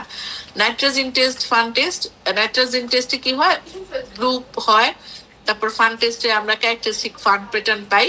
হ্যাঁ, আলট্রাসাউন্ড করলে আমরা অনেক সময় নর্মালি এফআই বা অলিগোহাইড্রোমিয়াস পেতে পারি। অ্যাসোসিয়েটেড ফিচার যেমন প্রিটার্ম বার্থের মেয়ের সাথে প্রিটার্ম বার্থের ফিচার বা ইনফেকশনের ফিচার থাকতে পারে, ফিজিওলজিক্যাল লিকুইরিয়ার সাথে থাকে না। আর এটা খুবই ইম্পর্টেন্ট একটা প্রশ্ন, যে role of clinical examination in PROM. যখন role of clinical examination in PROM আসবে, তখন কিন্তু আমাদের ক্লিনিক্যাল এক্সামিনেশন সেটা জেনারেল থেকে আসবে। যে জেনারেলি কি হয়, জেনারেলে প্রমে আমরা দেখি হচ্ছে কোন কোন জিনিসগুলো দেখি, পালস দেখি, টেম্পারেচার দেখি, খুব ইম্পর্টেন্ট, ট্যাকিকার্ডিয়া এবং হাইপারপ্যারেক্সিয়া, এটা সাইন অফ কোরিয়ামনিউনাইটিস। তারপরে অ্যাবডোমিনালি আমরা দেখি হচ্ছে ইউট্রাইন টেন্ডারনেস আছে কিনা, ফিটাল হার্টবিটটা দেখি, এবং আমরা ফাউল স্মেল ভ্যাজানাল ডিসচার্জ আছে কিনা আমরা দেখি। এগুলা হচ্ছে সবই সাইন অফ কোরিয়ামনিউনাইটিস, খুবই ইম্পর্টেন্ট। তারপরে হচ্ছে যেটা ভ্যাজাইনালি রোল অফ স্পেকুলাম এক্সামিনেশন, এটাও খুব ইম্পর্টেন্ট। স্পেকুলাম এক্সামিনেশনটা মেইন, কারণ আমরা এক হচ্ছে আমরা ডায়াগনোসিস কনফার্ম করতেছি, হ্যাঁ, তারপরে স্যাম্পল কালেক্ট করতেছি, এখানে ফান টেস্ট, নাইট্রোজেন টেস্ট, আমরা হাই ভ্যাজানাল সোয়াব নিতে পারতেছি, এবং সাথে সাথে স্পেকুলাম দিয়ে আমরা সার্ভিক্সটাকেও কিন্তু অ্যাসেস করতে পারতেছি, যে সার্ভাইকাল ডায়ালাইটেশন ইনফাসমেন্ট আছে কিনা, বা সার্ভাইক্সে অন্য কোনো লেশন আছে কিনা, বা কট প্রোলাপস আছে কিনা, বা প্রিটার্ম বার্থ ডেভেলপ করেছে কিনা, বা মিউকোনিয়াম স্টেইন লাইকোর আছে কিনা হতে পারে, বা ব্লাড স্টেইন, প্লাসেন্টাল অ্যাব্রাপশন, হ্যাঁ, ফাউল স্মেলিং ডিসচার্জ থাকলে কোরিয়ামনিউনাইটিস, হ্যাঁ, তারপরে আদার কজ গুলা যেমন যেটা হচ্ছে হাইড্রোগ্রাভিটেরাম বা ইউরিনারি ইনকন্টিনেন্স, এই টাইমে হয়, ভ্যাজানাল ইনফেকশনস, ফিজিওলজিক্যাল লিউকোরিয়া, এগুলো কিন্তু সব আমরা পার্সপেকুলাম দিয়ে হচ্ছে ডিফারেন্সিয়েট করতে পারি। এবং পার্সপেকুলামে কিন্তু কোনো অ্যাসেন্ডিং ইনফেকশন হয় না। ডিজিটাল ভ্যাজানাল করলে অ্যাসেন্ডিং ইনফেকশন হয়, পার্সপেকুলামে কোনো অ্যাসেন্ডিং ইনফেকশন হয় না, এবং এটাই কনফার্মেটরি ডায়াগনোসিস, মোটামুটি ক্লিনিক্যাল। তারপরেও আমরা কিছু টেস্ট করি, হ্যাঁ, এবং কখন আমরা করতে পারবো না, যদি সাসপেক্টেড প্লাসেন্টা প্রিভিয়া থাকে, তখন কিন্তু আমরা এই speculum only inspection, speculum examination করতে পারবো না। এরকম একটা প্রশ্ন, যে কোন টেস্ট, বায়োকেমিক্যাল টেস্ট কোনটা 100% কনফার্মেটরি, সেটা হচ্ছে আমাদের আপনার একটা হচ্ছে আপনার আমরা হচ্ছে যদি ই করি, কি বলো এটাকে, আপনার মানে তার এরকম প্রশ্ন যদি আসে যে তার হচ্ছে একদম সিভি কোন সব লাইকোর ড্রেন হয়ে গেছে, হ্যাঁ, কোনো লাইকোর নাই, কোনো লাইকোর অবশিষ্ট নাই, হ্যাঁ, তখন তো আপনি তাকে কাশি দিলেও পোস্টেরিয়র স্পেকুলাম দিয়ে কিছু বাইর হবে না। তখন হচ্ছে কি টেস্ট করে আপনি বুঝবেন যে এটা হচ্ছে প্রম, এটা হচ্ছে indigo carmine test. Ultrasono guided indigo carmine test করি আমরা, ঠিক আছে, খালি কল আসে। Ultrasono guided indigo carmine test করি আমরা। ইন্ডিগো কার্মিং টেস্টে কি, যে কোনো পোস্টেরিয়র ভ্যাজানাল পোলে আমরা কিচ্ছু পাচ্ছি না, তখন আমরা তাকে কি করি, তাকে হচ্ছে ইন্ডিগো কার্মিন দেওয়া হয়, এবং সেটা আলট্রাসোনো গাইডেড দেওয়া হয় ইউটেরাসে। ইউটেরাসে দেওয়ার পরে হচ্ছে আমরা ভ্যাজানালি চেক করি, ওই ইন্ডিগো ওই এটা আসে, ইন্ডিগো কালারের ডিসচার্জ আসতে থাকে, তখন আমরা কনফার্ম হয়ে যাই যে ওটা আলট্রাসোনো গাইডেড দেওয়া হয়েছে, এবং যেহেতু এটা ভ্যাজানাল দিয়ে আসতেছে, তার মানে মেমব্রেন লিক করেছে, তাইলে এটা হচ্ছে একদম 100% কনফার্মেটরি। ঠিক আছে, এখন হচ্ছে আমাদের আরেকটা প্রশ্ন, যেটা হচ্ছে আমাদের আপনার অ্যান্টিবায়োটিক্স এর রোল কি। অ্যান্টিবায়োটিক্স এর রোল হচ্ছে যেটা যেটা বললাম, যে ল্যাটেন্সি পিরিয়ডটা বাড়ায়, মানে হচ্ছে প্রম অনসেট অফ প্রম থেকে লেবারের পিরিয়ডটা হওয়া পর্যন্ত এইটা হচ্ছে বাড়ায়, এবং কোরিয়ামনিউনিটি রিস্ক কমায়, নিউনেটাল ইনফেকশন, অক্সিজেন লাগে কম, সারফেক্টেন্ট অ্যাডমিনিস্ট্রেশন, তারপরে আইভিএইচ টাইভিএইচ, হ্যাঁ, এগুলার বাচ্চার হচ্ছে সব হচ্ছে ইনসিডেন্স গুলা হচ্ছে এই অ্যান্টিবায়োটিক্স এর মাধ্যমে হচ্ছে কমায়। ঠিক আছে, এবং অ্যান্টিবায়োটিক্স আমরা প্রমে কি দিব, আমরা কিন্তু মানে গ্রুপ জিবিএস সাসপেক্ট করে প্রোফাইলেকটিক্যালি অনেক সময় আমরা ইরাথ্রোমাইসিন, অ্যামোক্সিসিলিন, অ্যাজিথ্রোমাইসিন প্রিটার্ম বাড়তেও দেই অনেক সময়, ঠিক আছে, অ্যান্টিবায়োটিক্স দিই আমরা। আচ্ছা, যদি আমরা সাসপেক্ট করি গ্রুপ জিবিএস। আচ্ছা, প্রমে আমরা কি দেই? প্রমে আমরা অ্যান্টিবায়োটিক্স কি দেই? আমরা ইরাথ্রোমাইসিন দেই 250 মিলিগ্রাম 6 আওয়ারলি 10 ডেজ, অথবা স্ট্যাবলিশ লেবার যতক্ষণ পর্যন্ত না হয়। এটা হচ্ছে লাইন্স গাইডলাইন বলছে। এটা হচ্ছে শুধু প্রম, কোরিওমনোনাইটিস না। আর এসইউজি বলছে যে আমরা ampicillin injectable 2 gram every 6 hourly দিব, plus tablet erythromycin 250 milligram 6 hourly for 48 hours, followed by oral amoxicillin 250 milligram every 8 hourly দিব। হ্যাঁ, এবং ইরাথ্রোমাইসিন 333 মানে 333 মিলিগ্রাম 8 আওয়ার্স ফর 7 ডেজ, এটা আমরা দিব। এটা হচ্ছে এসইউজি বলছে। তাহলে আপনারা এসইউজিটাও ফলো করতে পারেন, নাইসটাও ফলো করতে পারেন। এসইউজিটা আমরা বেশি প্রেফার করে, কারণ এখানে অ্যামোক্সিসিলিন, ইরাথ্রোমাইসিন দুইটাই আছে, এই জন্য। ঠিক আছে, এরপরে হচ্ছে প্রমের একটা পেশেন্টকে যখন আমরা কনজারভেটিভ অ্যাপ্রোচে দিব, আমরা কিন্তু হচ্ছে 4 ঘন্টা পর পর তার প্রম চার্ট মেনটেন করবো। হ্যাঁ, যখন আমরা তাকে কনজারভেটিভ বা এক্সপেক্টেড ম্যানেজমেন্টে দিব। এই এক্সপেক্টেড ম্যানেজমেন্ট দেওয়ার ক্রাইটেরিয়া কি? যে তার কোনো কোরিওমনোনাইটিসের ফিচার থাকতে পারবে না, পেশেন্ট লেবারে থাকতে পারবে না, তার ফিটাল কোনো অ্যানোমেলি থাকা যাবে না, তারপরে হচ্ছে যে ম্যাটারনাল ফিটাল মনিটরিং এর ফ্যাসিলিটিস থাকতে হবে, পেশেন্ট হসপিটালে অ্যাডমিট থাকবে, বাথরুম প্রিভিলেজ, তাকে স্টেরাইল প্যাড ইউজ করবে সে। তারপরে হচ্ছে আমরা অ্যান্টিবায়োটিক্স দিব, যেটা আমি বললাম এসইউজি গাইডলাইন অনুযায়ী। কর্টিকোস্টেরয়েড দিব, দরকার হলে আমরা ম্যাক্সালভ দিব। হ্যাঁ, তারপরে আমরা ম্যাটারনাল ফিটাল মনিটরিং এর জন্য আমরা ম্যাটারনাল একটা প্রম চার্ট মেনটেন করি। এটাও কিন্তু পরীক্ষার জন্য অনেক ইম্পর্টেন্ট, যে প্রম চার্টটা কিভাবে আমরা মেনটেন করি। কোয়ারি করবো আমরা হিস্ট্রিতে ফিটাল মুভমেন্ট জন্য লোয়ার অ্যাবডোমিনাল পেইন, তারপর কোনো ফাউল স্মেল, ভ্যাজানাল ডিসচার্জ বুঝতেছে কিনা। আর 4 আওয়ারলি আমরা 4টা জিনিস দেখি। একটা হচ্ছে পালস, তারপরে হচ্ছে ফিটাল হার্ট রেট, তারপর টেম্পারেচার, আর হচ্ছে ইউট্রাইন টেন্ডারনেস। এটা হচ্ছে আমরা 4 আওয়ারলি দেখি। এছাড়া আমরা হচ্ছে পিরিয়ডিক্যালি আমরা পেটটা চেক দেখি, ফাউল স্মেলিং, ভ্যাজানাল ডিসচার্জ আছে কিনা। আর যেটা হচ্ছে ইনভেস্টিগেশন, মানে ল্যাবরেটরি ইনভেস্টিগেশন, সেখানে হচ্ছে আমরা সিবিসি এভরি অল্টারনেট ডেতে করি, সিআরপি করি হচ্ছে সপ্তাহে 2 বার, ইউরিন অ্যানালাইসিসও সপ্তাহে 2 বার করি। তারপরে এনএসটি, এখানে সিটিজি বলবো না, এনএসটি বলবো, কারণ ইউট্রাইন কন্ট্রাকশন যদি না থাকে আমরা সেটাকে এনএসটি বলি। 48 আওয়ারলি করি।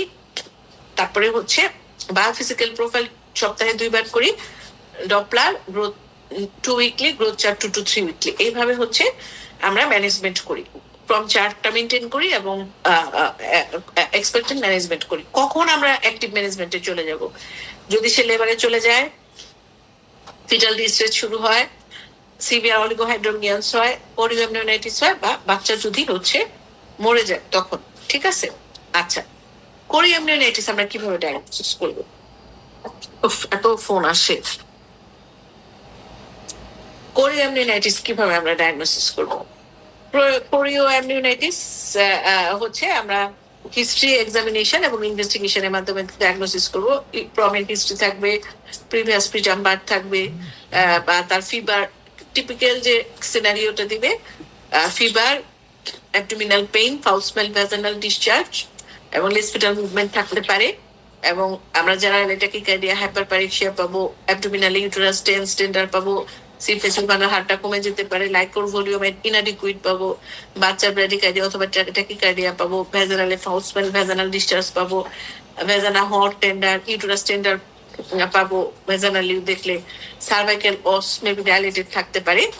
আর ডায়াগনস্টিক ইনভেস্টিগেশন ক্রাইটেরিয়া, যেটা দত্তের মধ্যে একটা চার্ট আছে, এটাই হচ্ছে একদম লেটেস্ট দত্তের যে চার্টটা, যে সেখানে ম্যাটারনাল ডব্লিউবিসি দেখা হয় 15,000-এর বেশি, অ্যামনিওটিক ফ্লুইড গ্লুকোজ কমে যাবে, তারপরে অ্যামনিওটিক ফ্লুইড ইন্টারলিউকিন 6 বেড়ে যাবে, অ্যামনিওটিক ফ্লুইড লিউকোসাইট এস্টারেজ বেড়ে যাবে, অ্যামনিওটিক ফ্লুইড গ্রামস্টেনে অর্গানিজম পাবো, কালচার করলে আমরা গ্রোথ পাবো, হ্যাঁ, ইন্টারলিউকিন 1, 6 এগুলা আমরা হচ্ছে দেখবো। এটা হচ্ছে আমাদের প্রমের হচ্ছে এই কোরিওমনোনাইটিসের হচ্ছে ডায়াগনস্টিক ফিচার। ঠিক আছে, এরপরে হচ্ছে আরো আমরা কি পাবো? বায়োফিজিক্যাল প্রোফাইল করলে খুব ইম্পর্টেন্ট, এটা ফিটাল ব্রিদিং মুভমেন্ট আমরা পাবো না, absence of fetal breathing movement এবং বডি মুভমেন্ট। 30 মিনিটস ধরে আমরা কোরিওমনিউনাইটিসে absence of fetal breathing movement এবং বডি মুভমেন্ট পাবো না, এটা 100% কনফার্মেটরি ফর কোরিওমনিউনাইটিস। ঠিক আছে, তাহলে 100% কনফার্মেটরি বিপিবিতে কি, যে ফিজিক্যাল প্রোফাইলে আমরা ফিটাল ব্রিদিং মুভমেন্টও পাবো না, গ্রস বডি মুভমেন্টও পাবো না। এনএসটি নন রিঅ্যাসুরিং পাবো অথবা রিপিটেড ভেরিয়েবল ডিসেলারেশন পাবো। ঠিক আছে, রিপিটেড ভেরিয়েবল ডিসেলারেশন পাবো। ট্রিটমেন্টে কি কাউন্সিলিং রিঅ্যাসুরেন্স করবো, অ্যাডমিশন, অ্যান্টিবায়োটিক অ্যানালজেসিক্স দিব, এবং এইটার অ্যান্টিবায়োটিক রেজিমটা পুরাই হচ্ছে ইনজেক্টেবল। অ্যাম্পিসিলিন 2 গ্রাম মানে ট্রিপল অ্যান্টিবায়োটিক, অ্যাম্পিসিলিন দিব, জেন্টামাইসিন দিব, মেট্রো নিডাজল দিব ডেলিভারির পরে আরো 24 ঘন্টা অথবা এফেব্রাইল হওয়া পর্যন্ত, এরপরে আমরা ওরালে চলে যাব। ঠিক আছে, এবং আমরা ডেফিনিটিভ হচ্ছে আমরা তাড়াতাড়ি 6-7 ঘন্টার মধ্যে ডেলিভারি করব। ভেজানাল ডেলিভারি সবসময় ট্রাই করব, কারণ এরা তো এমনি সার্ভিসই ফার্স্ট থাকে স্ট্রেসের কারণে। হ্যাঁ, তখন হচ্ছে এনভিডিটা সহজ। যদি আনস্যাটিসফ্যাক্টরি প্রোগ্রেস হয় সিজারিয়ান সেকশন লাগতে পারে, তবে সিজারিয়ান সেকশনে যেটা সমস্যা, সিজারিয়ান সেকশনে কি হতে পারে, সিজারিয়ান সেকশনে আমাদের যেটা প্রবলেম হয় আমাদের হতে পারে, কি হতে পারে, পরবর্তীতে ইনফেকশন, উন্ড ইনফেকশন হতে পারে, এন্ডোমেট্রাইটিস, তারপরে পিপুলার সেপসিস হতে পারে। ঠিক আছে, পিপুলার সেপসিস হতে পারে। এই জিনিসগুলা আমাদেরকে হচ্ছে মাথায় রাখতে হবে। ঠিক আছে, তাহলে হচ্ছে এই মোটামুটি হচ্ছে আমাদের হচ্ছে প্রমের ক্লাস। আর প্রমের হচ্ছে prevention, role of progesterone in prevention of PROM. ঠিক আছে, প্রম রিসেন্ট স্টাডিতে আসছে, মেটানালাইসিসে আসছে, চার্সিটিতে আসছে, যে যার আগের কোন একটা প্রেগনেন্ট লেডির আগের প্রেগনেন্সিতে যদি তার প্রমের হিস্ট্রি থাকে একটা বা তার বেশি, পরবর্তী প্রেগনেন্সিতে তাকে আমরা মাইক্রোনাইজড প্রোজেস্টেরন যদি দেই ভ্যাজাইনালি 16 থেকে 20 সপ্তাহ থেকে শুরু করে 36 সপ্তাহ পর্যন্ত, তখন এটা সিগনিফিকেন্টলি প্রম রিডিউস করে। এটা বিভিন্ন স্টাডিতে আসছে। মেকানিজম অফ অ্যাকশন একদম প্রিটাম্বারদের মতো, যেভাবে কাজ করে ওইভাবে এটা ইনফ্লামেটরি, ইমিউনোমোডুলেটরি, এভাবেই সব কাজ করে। হ্যাঁ, প্রম তাহলে প্রোজেস্টেরনের একটা রোল আছে, রোল অফ। আর রিসেন্ট আপডেটে প্রম ম্যানেজমেন্টে কি কি আছে, একটা হচ্ছে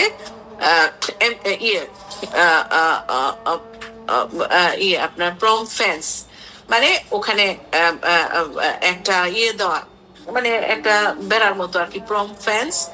তারপরে হচ্ছে এমনিও প্যাচ। এমনিও প্যাচটা একটু শুনে রাখেন। এমনিও প্যাচ কি, যে একটা গ্লুর মতো। হ্যাঁ, ও যেখানে লিকিংটা হয়েছে ওখানে ওই গ্লুটা তৈরি হয় হচ্ছে ক্রায়োপ্রিসিপিটেট আর প্ল্যাটলেট দিয়ে তৈরি করে। প্ল্যাটলেট আর ক্রায়োপ্রিসিপিটেট দিয়ে তৈরি করে ওই লিক জায়গাটার মধ্যে ওই প্যাচটা, গ্লুটা দিয়ে দেয়, তখন প্রম সিল করে। এটা এটা এটা খুবই ইফেক্টিভ। এটা এখন ফার্স্ট ওয়ার্ল্ডে সবচেয়ে বেশি ইউজ হয় এই এমনিও প্যাচ। এছাড়া কি এমনিও ইনফিউশন দিতে পারে, ওয়ার্ম নরমাল স্যালাইন দেয়, আলট্রাসোনো গাইডেড। তবে এতে কি হতে পারে, যে কোনো সময় প্লাসেন্টাল অ্যাব্রাপশন হয়ে যেতে পারে, এটা একটু রিস্কি, ইনফেকশন হতে পারে। ঠিক আছে, আর যেটা হচ্ছে এই এমনিও প্যাচটা হচ্ছে সবচেয়ে সেফ। এমনিও রিডাকশন, প্রম ফেন্স, এগুলো হচ্ছে রিসেন্ট আপডেট। আরেকটা হচ্ছে যে রোল অফ এমনিও ইনফিউশন ইন প্রম। আমরা কি রুটিনলি দিব, এমনিও ইনফিউশন করবো? কেউ একজন বলেন, আমরা কি রুটিনলি এমনিও ইনফিউশন করবো প্রমের পেশেন্টকে?